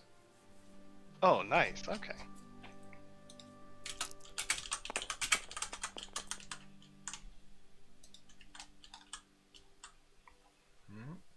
Nope. Alright. Let me roll these others. You have to get a nat 20 to heal it. Fuck. Oh, no. If I roll a nat 1, does it just get worse? It's No. like picking a scab? No, not quite. So you guys are... I'm going to make this marker a little smaller, I think. Oh, I can't. You guys are like there-ish. Fuck. What is wrong? I tilted the map too much. Now things don't stick to it very well. There we go. Yeah. Are we like... oh! You know what? I think I'm getting too in character. It's probably a ghostly spirit because we're by Wycon's grave. Nathaniel, as you come to, you find that you're in a forest somewhere. You remember trying to swim out from the ship when all of your vision got cloudy and darkened, and then you passed out. It seems like you're fine, though, as you awake, though very, very groggy, and your muscles seem to be slow coming back to you. Ugh. Alright, where are we? Oh, shit, you're awake. Are you Yeah. okay? No. Well, I mean, I guess. I don't know. Oh, we Maybe were I gonna shouldn't take you have, to... Go ahead. Oh, we were gonna take you to the nearest town, but if you woke up, we thought about maybe stopping by, like, some, like, place to go do something, you know? Sure. I'll get up and, like, jump around. Am I, like, okay moving and stuff? Yeah, it takes a couple minutes, but eventually you're feeling like your old self. Okay. I'm good to go. Let's do it. What did we get out of the that chest that I brought up? Oh, yeah. I forgot you were messing with that, Jesse. Like, what did we get from it? We got 23 platinum and this dagger here, or blade, or something. And I'll take out the unidentified blade. Can Sure. I make an Arcana check on it? Yeah, you can make Arcana check. See if it you know if is it's a... emitting any kind of magic. Or I can just detect magic, actually. I'll just cast Detect Magic Sure. as well. There is certainly an enchantment upon the blade, but you don't know Alright. exactly what it does. Alright, are we safe here? Are we good here? You look around to find your group is in the middle of the woods somewhere. Are we good here, boys, or what's Actually, I want to bring that up to you, Jesse. Have you been noticing that guy with the spear that keeps following us? going on? Guy with a spear following us. Okay. Have I seen it? Yes. I have seen it. Yeah. Yes. I I'm have. You're definitely not alone in that. gonna look at the map. Oh, well, we're right here at Wycon's grave. You guys want to check it out? Yeah, we can. Just like hang on for a second. I have one Identify scroll and one Dispel Magic scroll, but I have a ring from the captain, and we have this dagger or whatever it is now. So why don't we take a second and I can look at these, figure out what they do. I'm fine with that. Yeah, sure. Alright. I guess I'll keep a lookout for the guy with the spear. Yeah, if he does anything, let us know. So is Identify like 1-to-1, or do I cast it and it's like it is active for a certain amount of time? I'm not entirely sure. I'll check that real quick here. Okay. Let's see. I'll start getting attuned to my Ring of Featherfall as well, now that I think about it. Okay. It is instantaneous and applies to one item. So you're gonna have to Okay. choose. I'll put on the ring, and then I'll cast it on the dagger or the blade or whatever it is. Oh wait, is the saber that I got from his office emitting one too? It does appear to be magical as well. You'll Okay. have to choose which to use it on. You have the ring and the saber, as well as this strange blade that's been pulled from the chest. Okay. Let's do the. Did you say it was a dagger? No, it's Blade. longer than that. Is Like it a long short enough- is sword, it maybe. Short Yeah. enough for Jesse to use? Okay. It looks I'll like a short identify sword. that, since he's missing a dagger. Well, I guess I wouldn't know, but I'll do it on that anyway. Okay. When you do this, give me a second.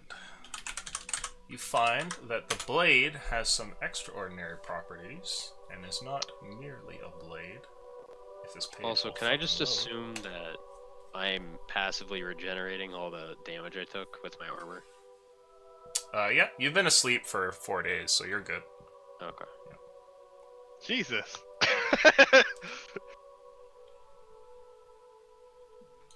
You're probably starving. Nah, I'm fine. Alright. You find out that this is a named blade, and as you identify it, the name comes to you, and you know that this is Kendrill's blade. And This is Kendrill's blade. And you know that Kendrill's blade has a small button on the side near the hilt, which you had thought for a while was simply a little gemstone. But when you press it, the blade segments and comes apart and can be used as a whip, hitting somebody up to 10 feet away from you. What the? Okay. Hang on, let me write. I'll hand it back to him and say, I believe this is yours, sir. What should I write for the, it's like a saber, right? So Captain Saber? Yeah, for now. Until you identify what it is. Yeah, for sure. Okay. If we're good to go, then, do you need to attune? Do I know if he needs to attune to it? Nope. Okay. Do we Oh. want to go in the grave then with this? I'm gonna press the button. Okay. That's dope as fuck. You Ivy from Soul Calibur. Is this literally like Ivy's sword? Yeah, the moment you press the button, it comes apart in a bunch of segments, and they just kind of fall, like limp to the forest floor here. And all the segments sort of glisten, as they must be incredibly sharp points. Oh my god. You could kill someone with this. Well, it is a weapon. Well, yeah, it's a weapon. You want to go try? Yeah. All right, hit Aaron. I mean, What? let's go. I didn't say anything. Let's go into this. What'd you say it was? The grave thing? Yeah. All right, let's check it out. Wait, well, hold on, hang on. There's a guy with a spear following us. Yeah, it was like some type of ghost guy. I guess he's probably guarding the grave or just watching us or something. Okay, well, do we want to address that, or should we just keep going? I think it will automatically address itself if we just walk towards the grave. Okay. let's walk towards the grave. Or how long does it take to attune to something, actually? A short rest? I think it's an hour. Yeah. Do we want to chill? Maybe I can attune to this ring. I think it's like some kind of protection thing. Maybe it'll come in handy. Okay. I mean, do we want to go? I are we in a guess I'm just hurry? worried if it's cursed. Alright, let's just go. I don't know Let's if do it's it. cursed. It's a long Let's- walk from the town. Alright, let's just walk in. You know what? Why not? Well, I would know if it's cursed. It's not cursed because it's abjuration, right? I guess That it could doesn't be mean abjuration. it can be abjuration. It can still be cursed. Okay. Okay. I will not put it on, and I will walk towards the tomb. All right. You make your way over towards Wycon's grave here, with your magical ring in your pocket there, and the saber at your side, and Jesse playing around with this strange blade that he's gotten a hold of. Jesse, stop. It's not a toy. I'll press the button again to retract it. Mm-hmm. Thank you. As it does, bits of the forest floor are suddenly kicked up, and the blade reforms very fast, and you realize that you could seriously hurt yourself with this if you fuck up using it. Jesus Christ. Oh, dude! If someone grabs it, thinking they got you, can just pull it back and just fuck them up. This is really cool. Hit Aaron with it. I mean, let's keep going. I'm just joking. You guys continue on for a bit here, and try to close the gap between your current position and Wycon's grave. It's the middle of the day, and as you start to get closer, I would like perception checks from all of you.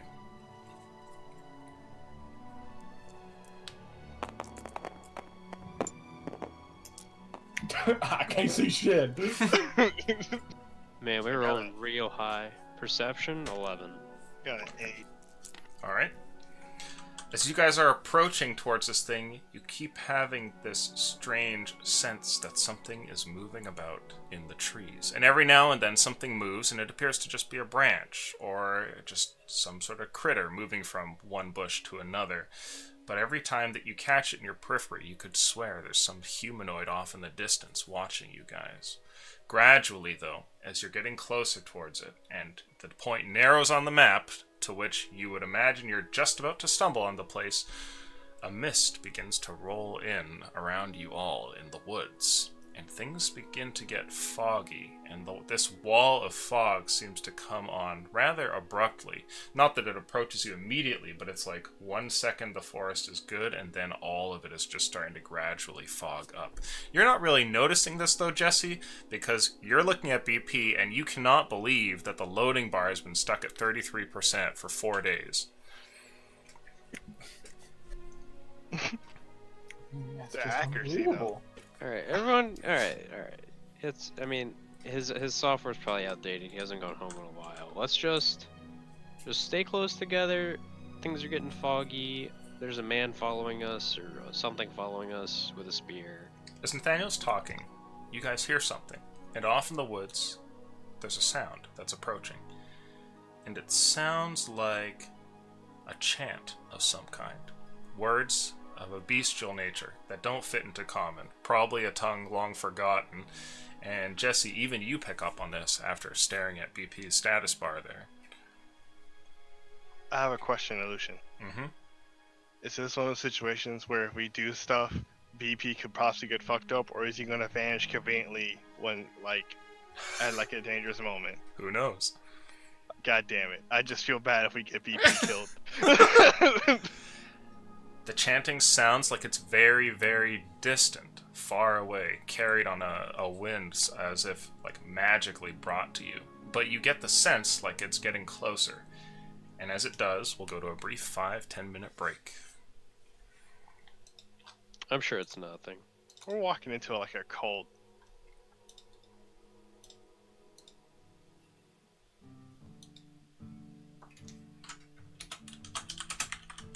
Alright, I will be right back. All my confidence from us whooping that lich's ass was drained away when an actual octopus just beat the fuck out of me. You guys missed it 10 times. And we're underwater fighting it as only 2 people, you know. You're in my domain, motherfucker. Home field advantage.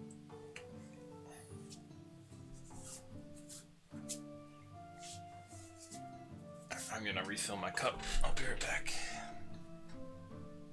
Talk to me there. Yeah. How confident are you feeling going into this?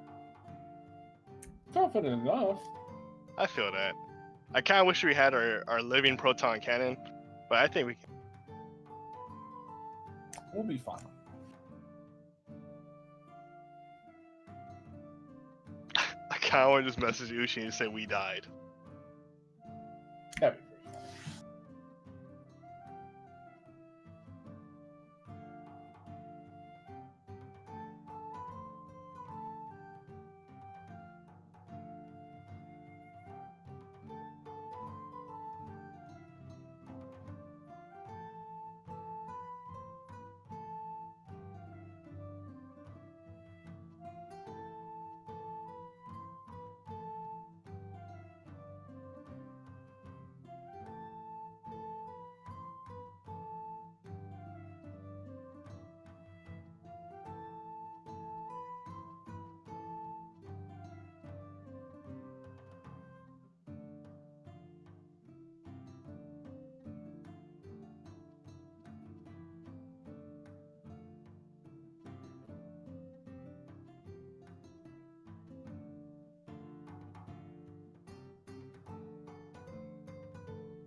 Uchi's freaking out. Did you message him we died? I said, we died to an actual octopus. He said, wait, actual 2? TPK? So it zap cap and paralyzed him. I went down there and it choked me out. Tox ran to get air and then came back and got knocked out. We at the bottom of the sea. We drowned. Oh my god. It He's cracked. gonna believe you.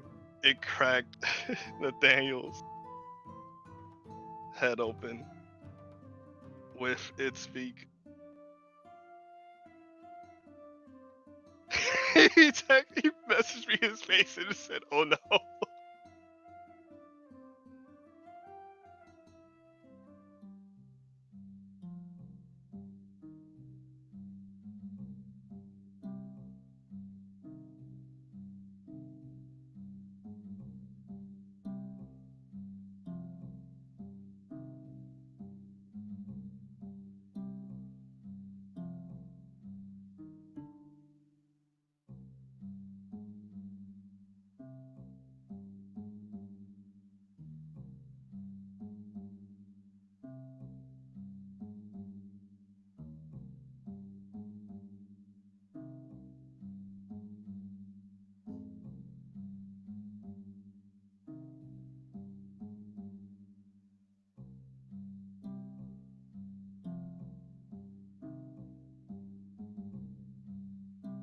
I'm telling them straight facts, except for the fact we lived.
Alright.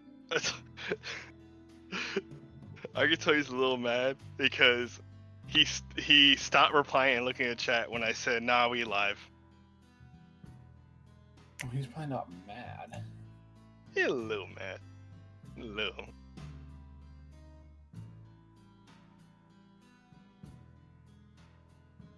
But I told him we're going to Wycon's grave. Oh, I have to message him that he could die. Because he didn't vanish.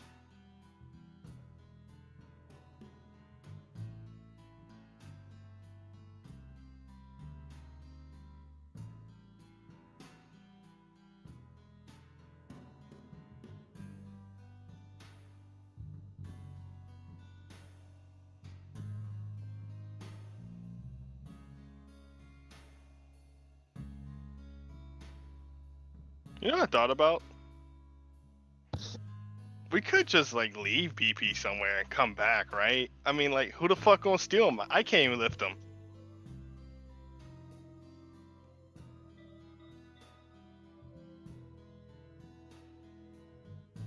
I think it would take have as much strength as like one of the giants, so it would take like the strongest giant in all of D&D to pick up BP, and I don't think he can do it. Oh no, we can't pick him up. Yeah, so no, that's what I'm saying though. I think we can just leave BP somewhere and not worry that much because who the fuck's gonna steal him? I mean, yeah, he'll be fine. I just feel bad if we like get into this huge fight and they just start beating the fuck out of BP. No, he'll be okay. I'm sure. Lucian won't just try and kill him. You know how terrible it is? How terrible it would have been if we actually did die right there and Uchi came back the next session just like, oh, I finished updating. Guys? I thought I was dead. I gotta be honest. I was like, when you said 17, I thought the octopus was like super dexterous. So I thought you missed, and I knew if you missed, he was gonna slap the fuck out of you. Yeah.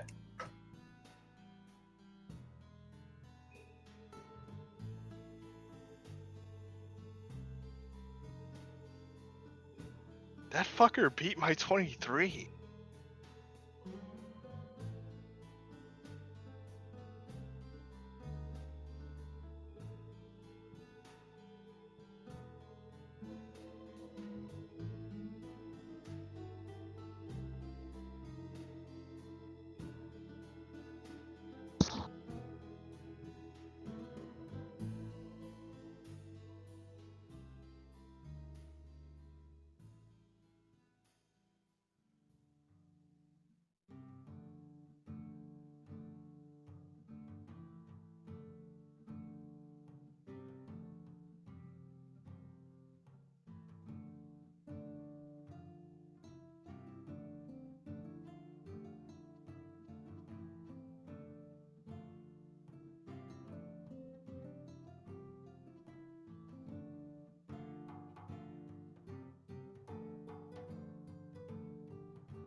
What up?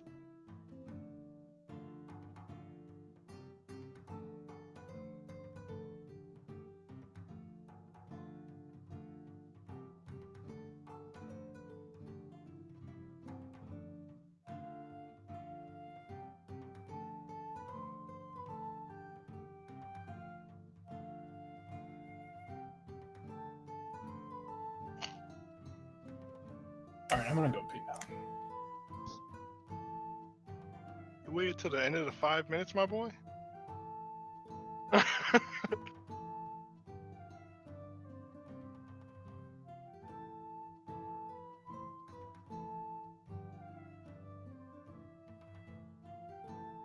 Gives you more time to eat my cereal, I guess. I'm eating corn pops.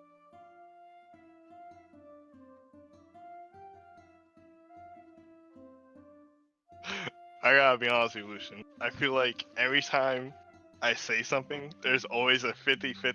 No, it's not always. No, it's not 50-50. It's always. Whenever I say something, I'm immediately prepared to be judged. It's like, oh, what are you doing? Oh, I'm playing this mobile phone. What'd you just say? Oh, what are you doing? Oh, I'm watching this wrestling. What do you want?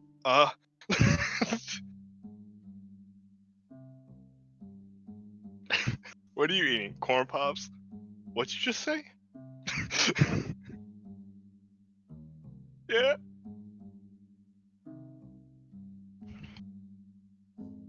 Currently, I'm just browsing through the work in progress thread on 4chan, and I'm about to ask for advice on painting black vehicles.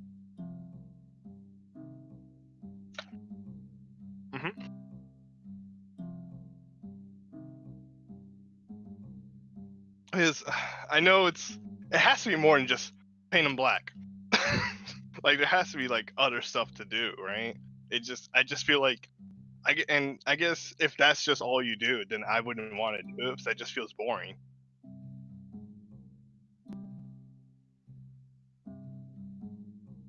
The main color scheme of my Imperial Guard army, the tank division, is gonna be black, yellow, and white.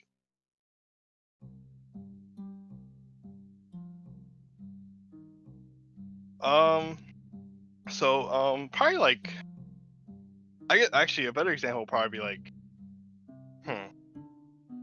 let me pull up a picture of a guy. Let me see.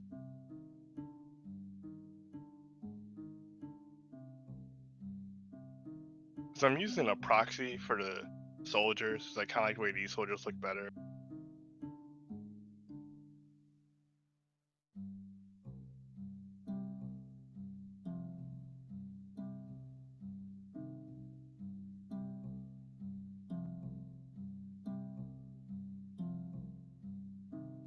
Okay, so oh, if that image posted. Yeah, so I guess I was gonna make the armor black, and I guess all electronics and stuff make it yellow, and the actual clothing, like the uniform, I was gonna do like a urban camo, like gray, white, and like dark gray.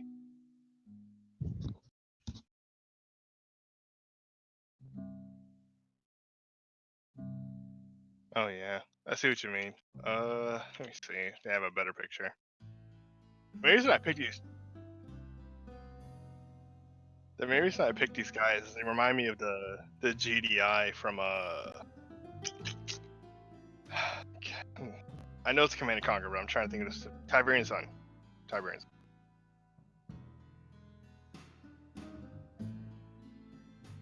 Well, I can see that.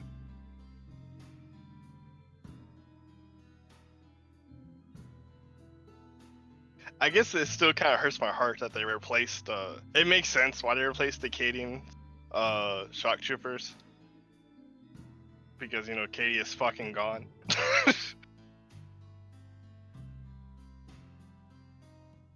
I remember when I came back before Kane found out. I was like, what? I don't know if that's any better. It's just the gray figures. They do not have good pictures of their figures. Actually, wait, no, that's kind of good.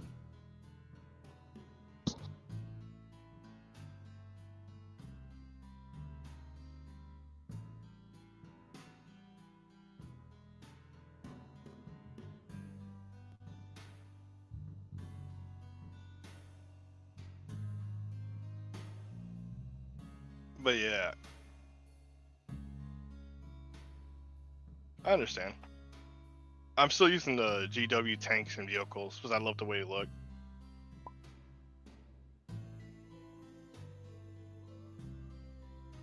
Oh, I guess he's reconnecting. I'm gonna see what someone else has done. I'm gonna look up Black Baneblade.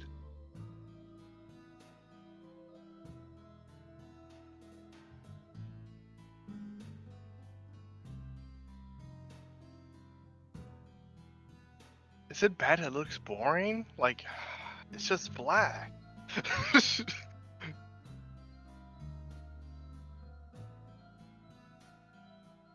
Yeah, I looked up Black Baneblade, and I don't know. I guess it just looks kind of boring.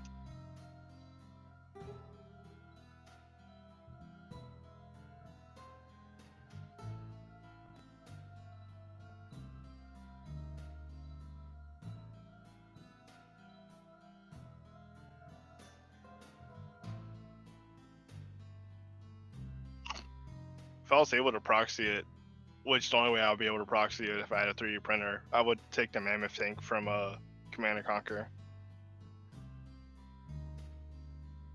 I saw there's a model of it, but you got 3D print it, and I don't know anyone with a 3D printer.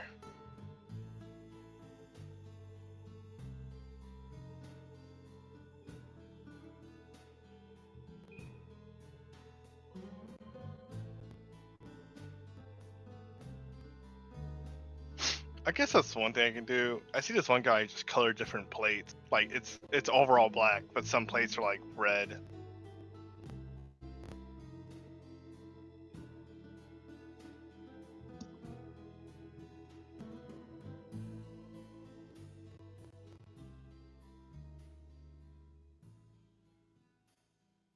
Oh, this one's like Russian.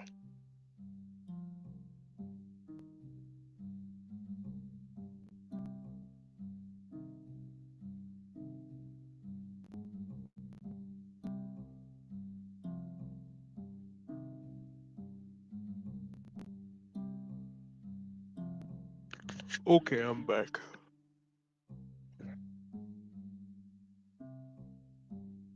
Mm-hmm.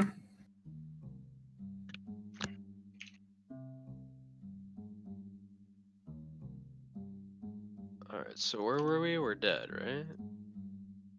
Okay.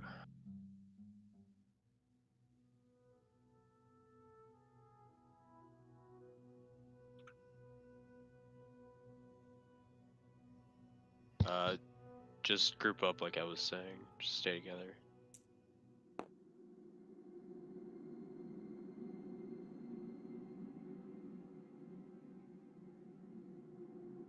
Let's keep moving towards the place. I don't know All right. if this is supposed to be some kind of deterrent or Well, what. we did hear the chanting. It seems a little weird.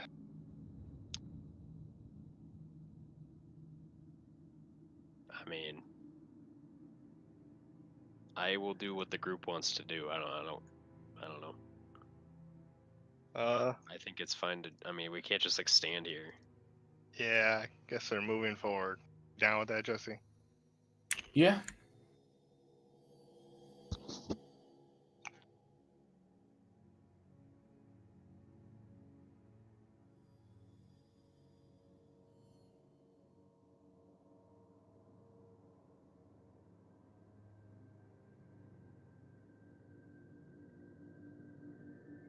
How hard did it impact?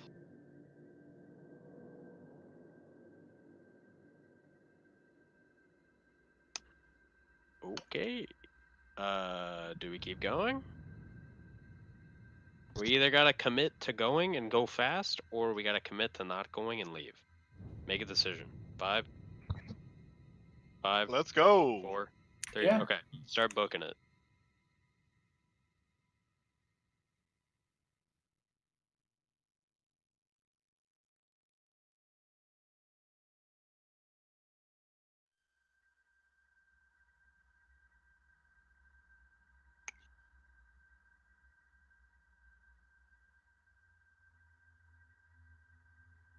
Nope.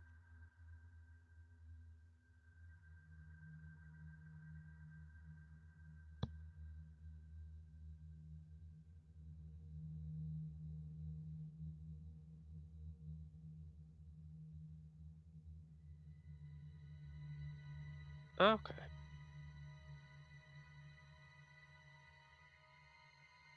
I guess it's always like if BP's falling.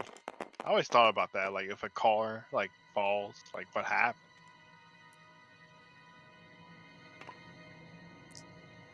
It falls down for longer.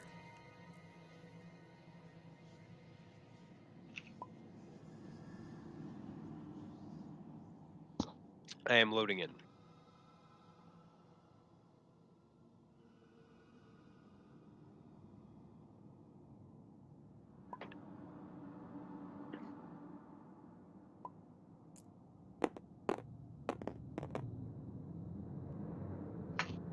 Natural 20.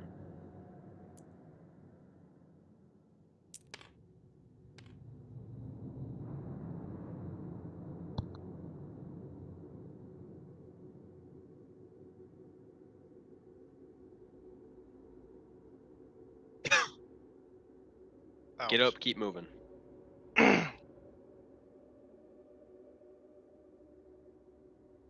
Do we still hear the chanting? Oh, Just take it slow and keep going down? What do we want to do? What the fuck? I think so. We're rolling, right? Like we're. Yeah, you guys are currently rolling down a steep Oh, hill. then just cover my head and keep rolling. Okay. Yeah, I'm trying to I like. thought we managed to like stop on it. I'm trying to help get my footing. Like I'm trying to do whatever I can to make sure I don't die. Okay. How about you, Jesse? Yeah, covering the head thing. Okay. You guys continue rolling here and roll and roll and roll, and gradually the decline seems to kind of lessen up, and you can feel it's like, you know, as if you guys were marbles rolling down on the side of a bowl, and then eventually it gets to that sort of flattened out portion, and you guys come to a rest. And where you guys finally end is at the bottom of what looks to be some sort of like dirt crater. There's nothing that grows here. There's no grass on the ground. There's no creatures around. Even the mist seems to have kind of lifted up from here a little bit, and it's easier to see. Though up above you, there's still a thick layer of it, and you can barely see the sky. It looks Alright, like you on your guys are feet. in like a huge crater of some kind. Alright, on your feet. Everybody on your feet. And I'll cast Detect Magic immediately. Sure. You can feel that there's certainly magic around you, though the school of which eludes you. Alright, there's some real magic-y stuff going on here. So be prepared to get out of the way, be prepared to do something, just be careful. And let's keep Okay. moving. All right. I guess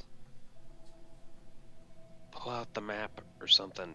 I don't know. We kind of fell. We might be disoriented. I don't know which way we're supposed to be going right now.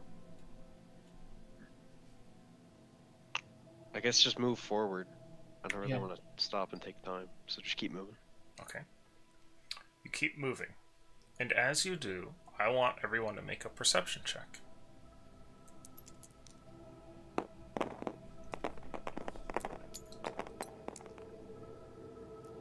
Okay. Oh, my 13. bad. I stole your perception. 13. We should probably start stealthing too. Okay. It's very difficult to see what's going on here. There's a strange kind of off light, as it must be the middle of the day, but the mist blocks out a lot of it, and everything down here seems like it's covered in like a strange etherealness.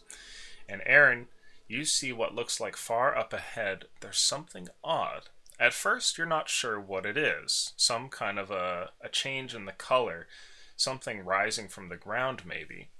But as you kind of narrow in your sight, you see it looks like a column of mist that's just pouring out from the ground and rising up towards the sky. It's maybe a few 100 feet away from you. Oh, do you guys see that? The tower of mist? I'll point at it.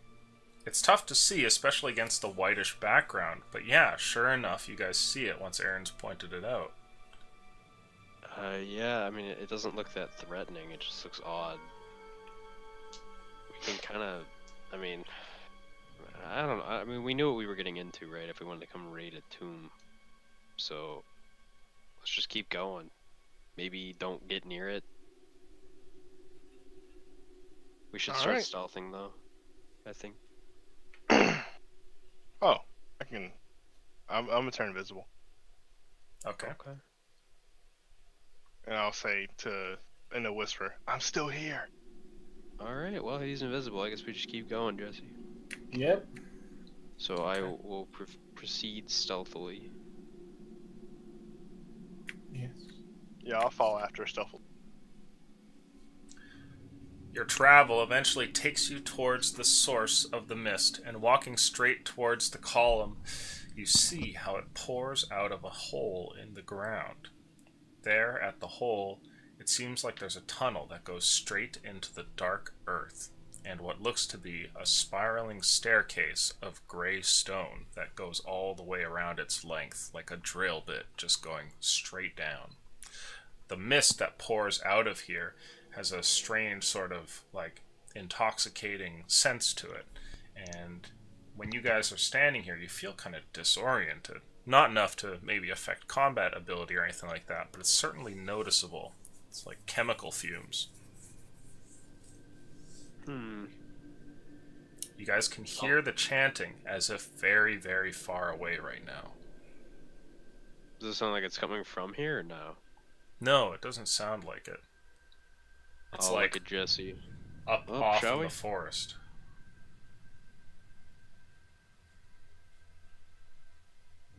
Jesse, shall we? Yes. Alright, let's go down. So I'll proceed slowly into the staircase. Okay. Mhm. Yeah, I'm still following. You guys take a few steps down, and as you do, something occurs to you all as you realize BP can't exactly do stairs. And this stairwell here is kind of narrow and short. If it was much larger, he might be able to join you. But at this rate, he would probably tumble over the side and just fall straight down. Just stay here, BP. I don't think anyone's moving him. 33% is his only response. He's too heavy to move. Let's just keep going. I'm sure no ghost can lift him up. Okay. Okay. You begin to make your way further down. And as you do, Nathaniel, you're at the front of the group, right?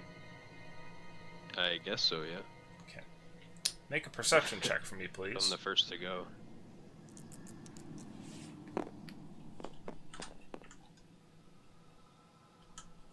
$11. Okay.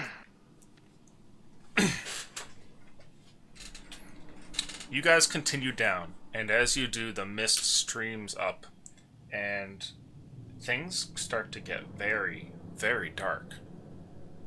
You guys can't see anything after going down the stairwell for a bit, which is a concerning thought, as one misstep could have you falling an indeterminate distance into the earth itself. Just take it slow. It's not a race. Keep going. You guys want me to go ahead a bit since I'm invisible, or Sure. right? Yeah, I guess I'll like lead by like I'll move out of the way and let him pass. yeah. I guess I'll be like 20 feet in front of all of them. Sure. Okay.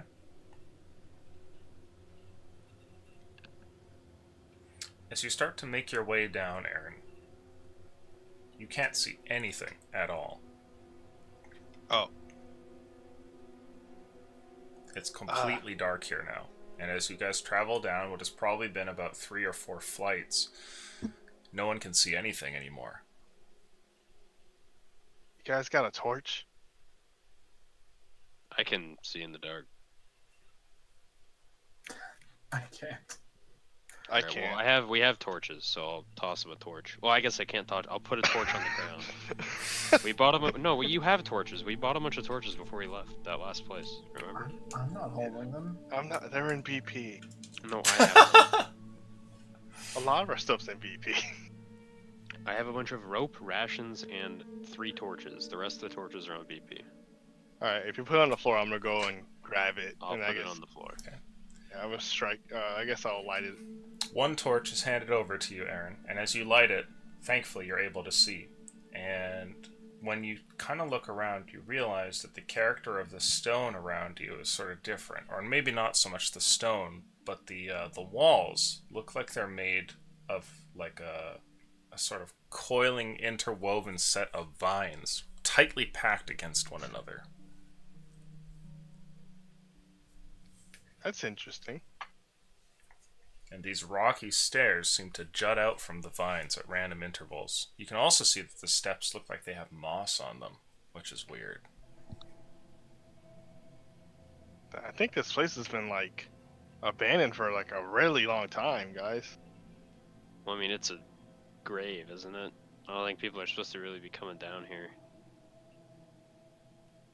Well, want to keep going? If you think it's safe, let's keep going. It's just a bunch of vines and moss. I mean, do you want me to light it on fire? No, just like throw something at it. I'll grab. I guess I'll grab like. Is there anything I can throw at it? Doesn't look like it. Maybe you have something on you. Everything I have on me is valuable. I'll I'll ask the party. Do you guys have anything I can throw? I only have like the ring, jewelry, and my headband, and yeah, this Is torch. there like a rock, or can you get something off the wall? I assume no. Because I was asking if Yeah. if I could throw. Yeah. Doesn't look like it. I will. Yeah, I've got something. I'll throw This a, is the first. Oh, go ahead. I'll throw a copper ring at the wall. I thought you were gonna throw your dagger and have it returned to you. You haven't done that yet. I mean, I could do that, but I could also lose it to the magical vines on the wall. Yeah, and if I could just like yeet. All right. Okay. So you throw this little ring at the wall? I have like some random miscellaneous stolen jewelry. Sure. A copper ring bounces off of the wall here, and it hits the vines and then kind of clatters down to the ground and bounces on the stone steps and then goes over the side. All right. Looks fine to me. All right, You let's don't keep it hear going. it hit the ground. It just falls. As in, As in, the ring goes over the side of the steps and falls straight down, because the center, there's nothing there, right? Just the column of mist. And while it's falling, you kind of like wait to hear it hit the ground, like presumably where the staircase ends, and you hear nothing. okay. This kind of changes things. Do you want to go take a look ahead, see if you can see the bottom, or maybe it landed on something soft? Sure, I can do that. I'll proceed forward. Okay. Are you stealthing there, Aaron? As Oh, yeah. stealthy as you can be with a torch in hand? Well, actually, how does that work? It's the torch is in my hand. I'm invisible. Is the torch just like floating? Anything that could see you would see you normally, but if it's something that can't see, then, you know, the stealth roll would actually matter.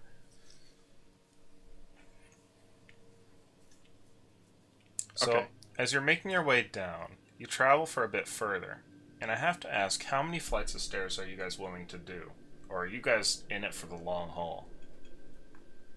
We came all this way to a lot of people died so we can explore a dungeon or something. Might as well go all the way.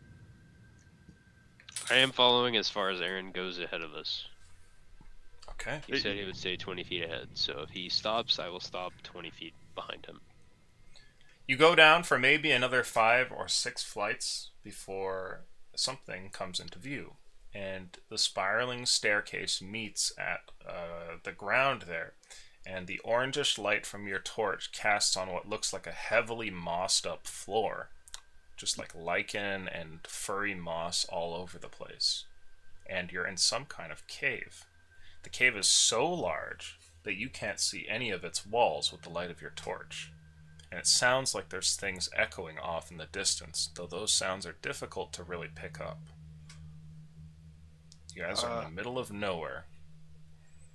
Can you see the walls, Nathaniel? Are they 120 feet away? No. It's like No. a massive cavern. As you look up, you can see the ceiling where the staircase protrudes out of. It's a rock thing that looks like it's also pretty much covered up in moss, except for the vines that come down holding the rocky stones making up the stairwell. I can't see it. But we've come this far, right? Yeah. Let's just, I mean, we can either hug a side of the wall and keep going, or back out completely. Or just go down the middle.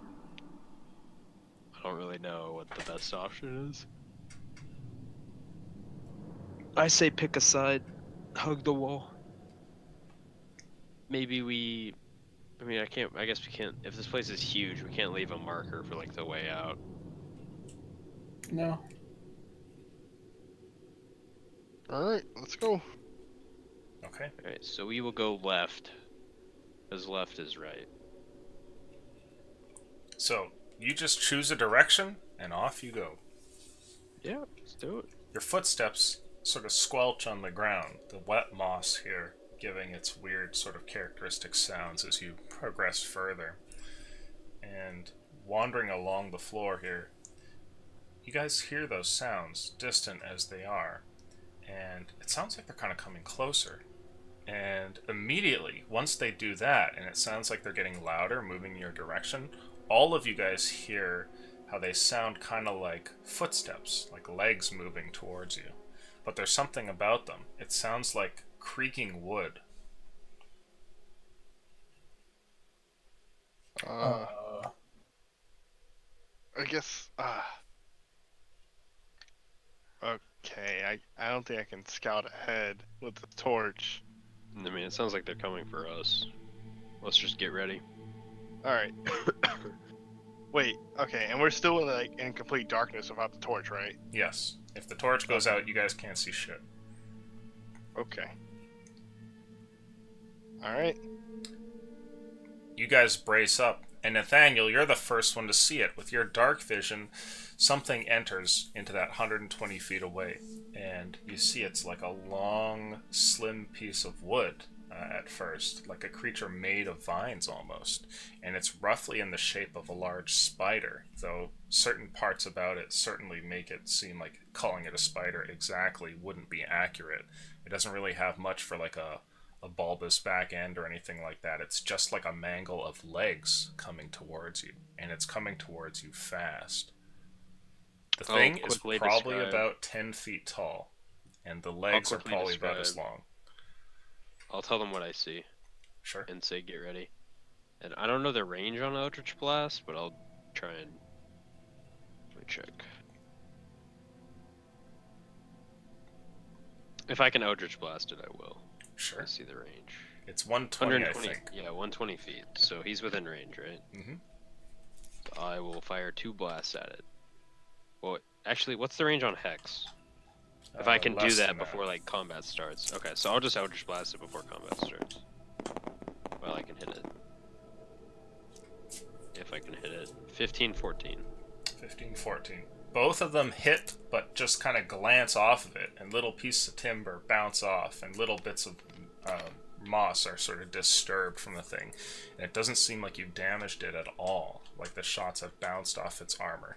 And it comes running towards you all, and I need you to all make some initiative rolls, please.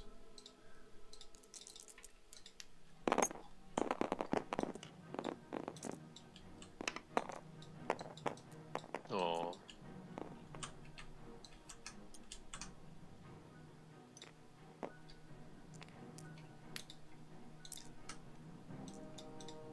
PP is gone. It's just the 3 of you in the middle of nowhere. Just the 2 of us. Plus 1 other guy. And we don't see this thing? No, you running can't see in on? the dark. You can hear it, and you can see that Nathaniel's like shooting blasts off into the darkness. I told you what it looks like too. How Yeah, would you describe that? It's a big wooden spider. It's coming fast, about 10 feet tall. Get ready. Oh. There you go. And And let's see, what did I get? Jesse, that's a pretty good initiative.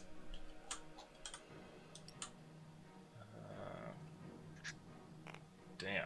Okay, I'm last. Just the two of us. Jesse, you're first. What do you want to do? I'm looking at fucking Nathaniel, and I'm like, what is he? What? But I mean, I trust him, so I'm just gonna take up my short bow and fire at it. Sure. You fire off into the darkness here, and you can make your attacks with disadvantage. I was gonna say. So you can hear it, but you can't see it. Just hit it. This is the light that you guys have. Disadvantage. It is a 11. You miss. Just shooting off into the distance, you can hear how it must not have hit it.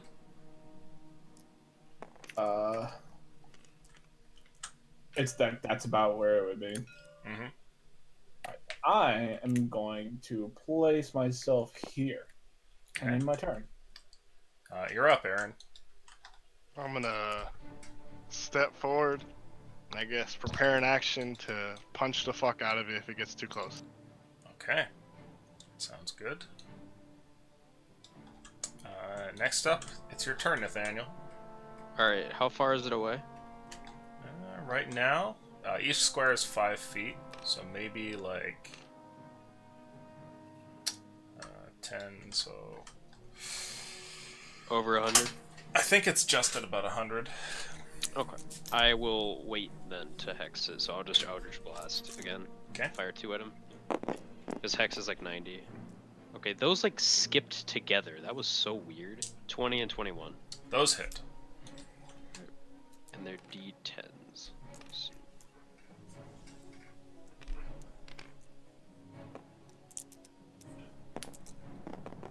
Wait, one of those is not a D10.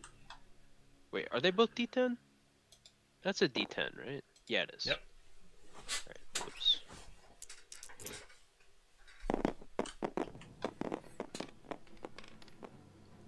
Very nice. 17. Okay. Pieces of wood blast off from this thing and clatter down to the ground, but it continues running towards you.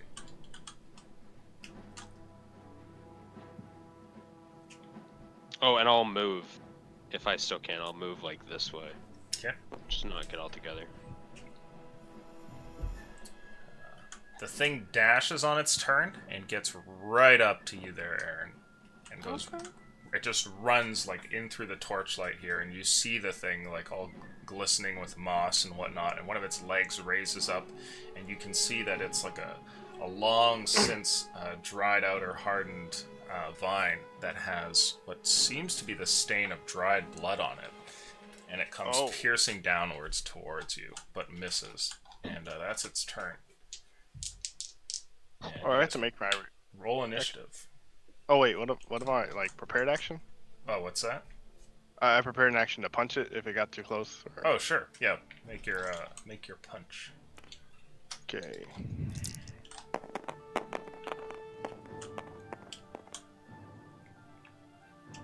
I feel like that misses, so let me check.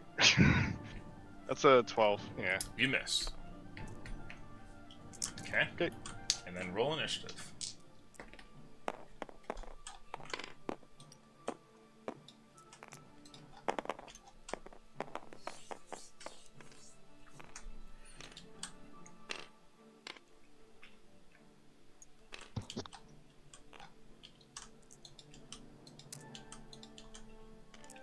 Oh, I'm first.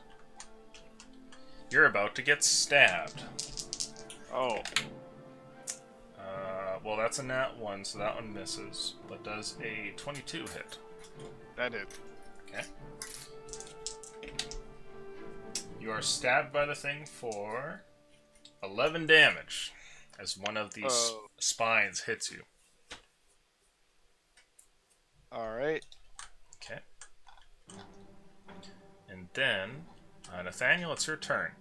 And as your turn starts there, Nathaniel, you think you hear sounds of more of them off in the darkness. And as you look around, you can't see them, but you can tell that they're out there. Coming towards us? Mm-hmm. How far are we from the staircase? Not too far away. Probably a couple 100 feet.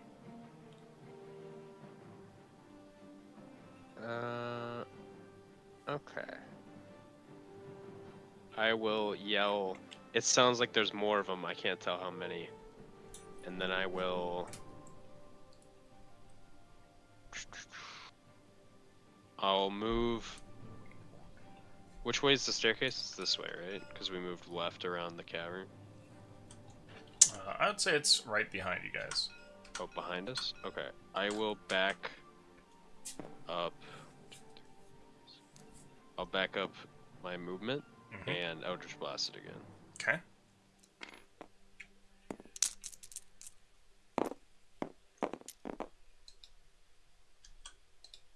$18.22. Both hit.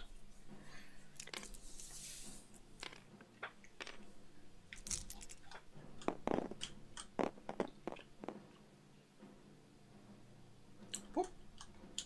11. Okay.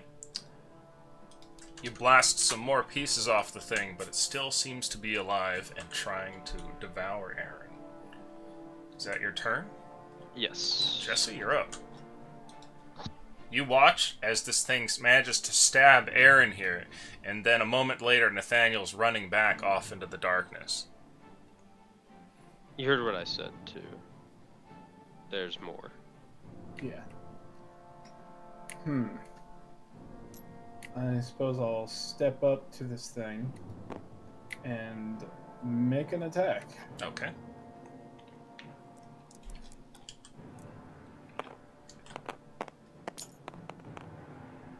Toxic, just letting you know, I think the whip has reach, so you could like be like a couple of feet back. Well, I was trying to do something with it. This Oh, is okay. this is super gonna hit. I think 24. Yep. You can All also right. throw your dagger, too. You know, the one that we bought. With all our money. I'm sensing a little judgment. Presuming this is sneak. Yep.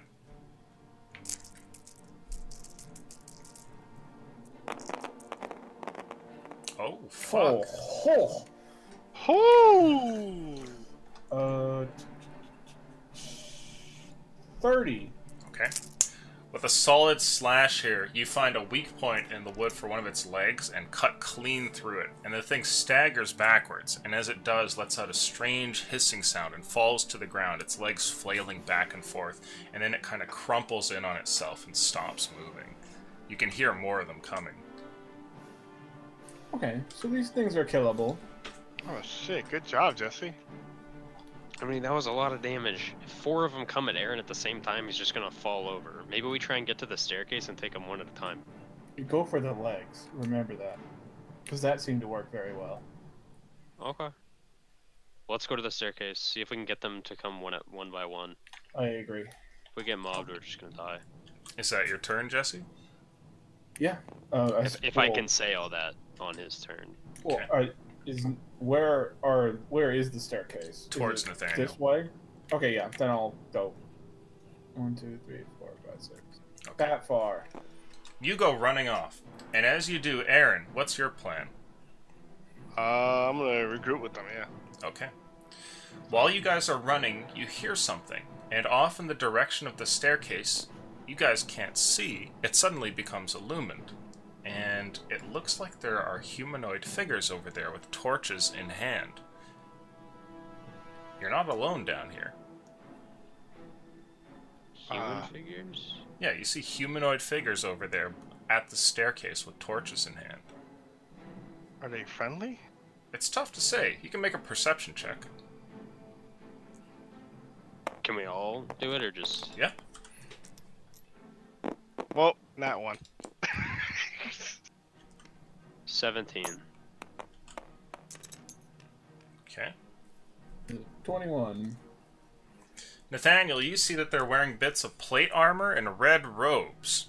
Can I tell how many? You see what looks like 2 of them at the moment coming down the steps, but you don't know if there's more or not. And Aaron, you're unable to really get out much detail from them. Jesse, you recognize these. as the law enforcement from Soulsland. What the?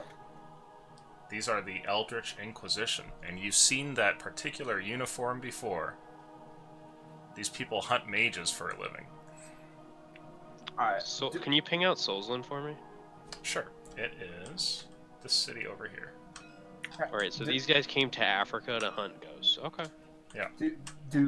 Does Nathaniel or Aaron know who these people are, or is it just me? Well, you guys have no idea. Huh. Does it look like they're interested in us, or are they just here? Tough to say.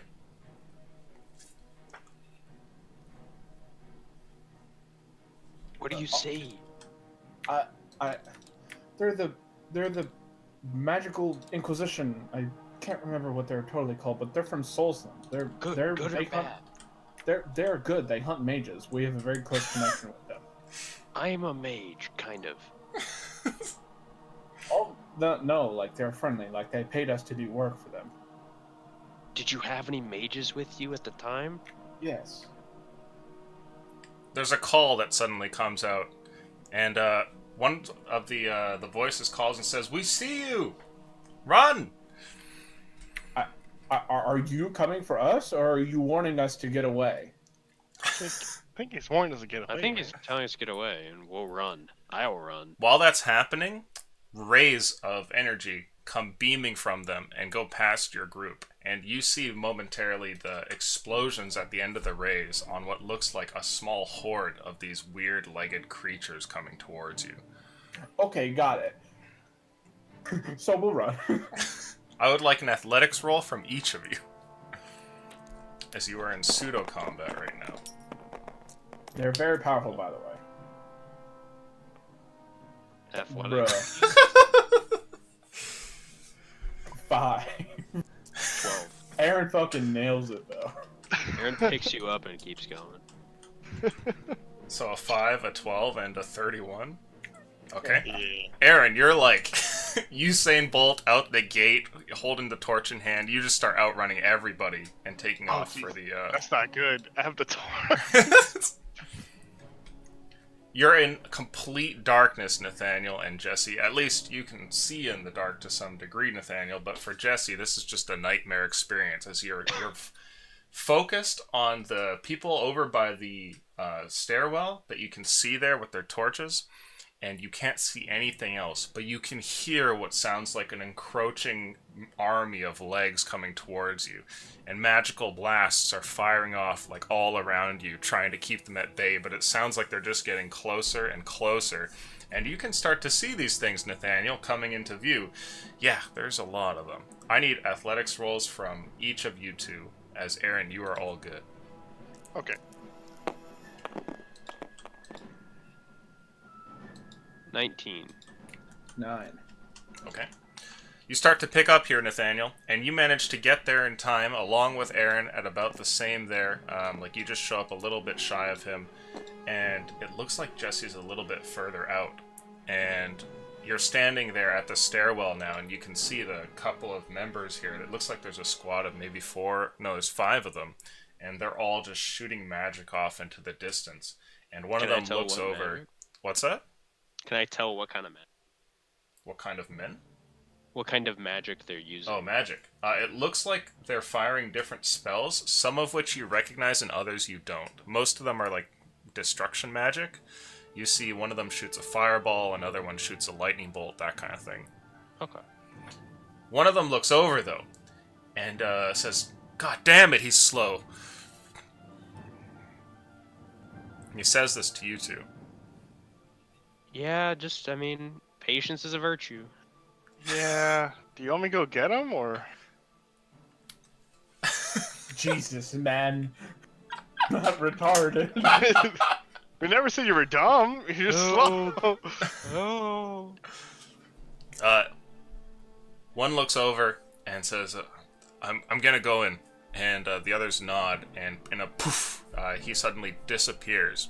And Jesse, while you're running, somebody appears next to you, and you feel someone grab you in the darkness. And then a moment later, you're all disoriented. You feel like you're slamming into the ground, and it's like a bunch of soft moss. And you appear next to the group there. Hey. That was cool as fuck. Well, that was disorienting. There's somebody standing next to you who's like holding onto your collar, and the others are still firing off magic, and one turns over towards you and says, "Alright, up the steps. What's going on here? We're getting you out of here, obviously." Alright, Wait. sounds good to me, and I'll just walk up, I guess.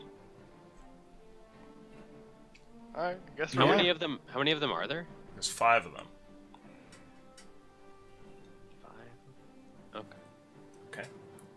On that, you go running up the steps, and the creatures seem to try and make their way through the vines and try to crawl up, but it seems to be in vain, as they're unable to really navigate the steps and make their way up towards you all, and it proves to be too tight of a passage for these giant spider beasts to really make their way up. And eventually you guys get into safety and get towards the top there, where you see what looks like 2 more of them who are standing there next to BP. And you guys are no longer in combat. Die. I'll walk up and wave at him and say,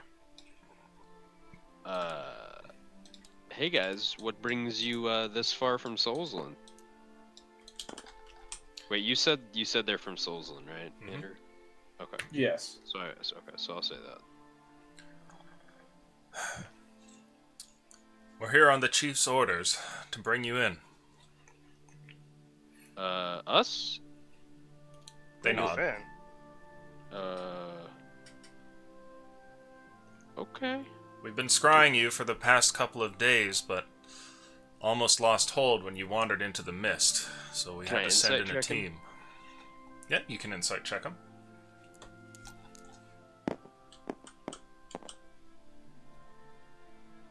Ooh, insight. 22. You know that he's telling the truth, but there's also something he's not letting on to. And what that something is, you have no idea, but you can tell that what he's said is true. What do you mean by bring us in? Are we in trouble? Did we do something wrong? One of them shakes their head, and the other one looks at you, and he says, "You're the one Jesse Faden, yes? Yeah, that's my name. Your crimes are secondary to why we're here." Okay. Interesting. Okay. Any more information you can give us, or should we just hang out? We're ready to leave right now. We have a teleportation spell that should be finished soon. And there's a camp with a bunch of our members there. Do you know anything about a group of other great souls traveling the land? Oh yeah. We could. Why do you ask? Are you looking for them? There's a grand mission of sorts with them, and we believe that you may be of some use. We know of them. We don't know of their current whereabouts. Well, as it is right now, we're pulling a few strings to try and gather you together. Would you at least come and hear us out? I suppose we can, as long as you can bring our friend here, and I'll tap BP's head. As long as you're able to transport him as well, I have no problem going. It seems he's malfunctioned. And you can see the 2 people who were up here when you got here are like looking over him. One of them's like trying to open a hatch or something. I wouldn't touch it. He has his own way of working things out. As long as you can bring him with us, then I don't mind going. But if not, then I stay with him. Somebody nods and says, "A levitation spell should work." And another person kind of acquiesces and pulls out some reagents from his pouch. Well, if that's the case, then we should get moving now. And BP begins to float there for a second, and one of the Inquisition members holds out his hands like he's kind of pushing him around like a cart with invisible handles. And another one over by what looks to be a bunch of strange ritual ingredients on the ground suddenly spawns into existence a large portal in front of you. I can tell where the portal goes, right? With my necklace. Oh, no, you can see invisible portals, but I don't think you know where it goes. Does it say that? When we went to the elemental plane or the city of Brass or whatever it was, I could make an Arcana check on it to see if I. Ah, well, you can see roll if I Arcana know this. if you want to check Yeah, where I'll this make one the roll. goes. If everything is on the up and up. 8 plus 3, 11. Okay. You actually know of this one, because it's one of the major planes. You're not sure where in it this portal will go, but it appears to be a portal to the Shadowfell, which is a mirror universe to this one. A place of, well, generally evil and terrible beings that live in a sort of, like, superimposed state over the material realm. I'll turn to the one that opened it and say, are you sure you opened the right one? He looks back to you and he says, I don't make mistakes. Okay. Okay. So we're going to the Shadowfell then? He nods and he says, get in. Well, how about a little bit of niceness? Come on. There's You no came all time this to way- explain. Get in. The portal doesn't stay forever. All right. We'll continue this later, and I'll step through. Did the rest of you go through? BP is just shoved through. Yeah, sounds Alright. fine. Okay. Going in. You guys go through, and so too do the rest of the members. And when all the portaling is done, you find yourselves there with 7 Inquisition members standing in the middle of a strange forest to which you all have no memory. And everything seems to be bathed in strange shades of off-gray. It's here where the session ends. And you guys have all reached level 8. Congratulations. We made it.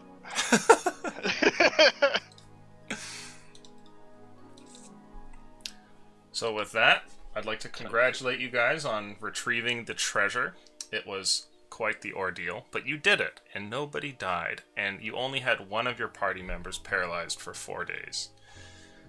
And only completely poured the antidote into the sand once. So, I mean, if you really think about it, that's pretty good. Pretty good. Oh, I'm gonna roll my health while I'm here. Yes, if you want to roll HP, now's the time to do it. Alright, let's do this. The fighter dies in 8, right? Yes.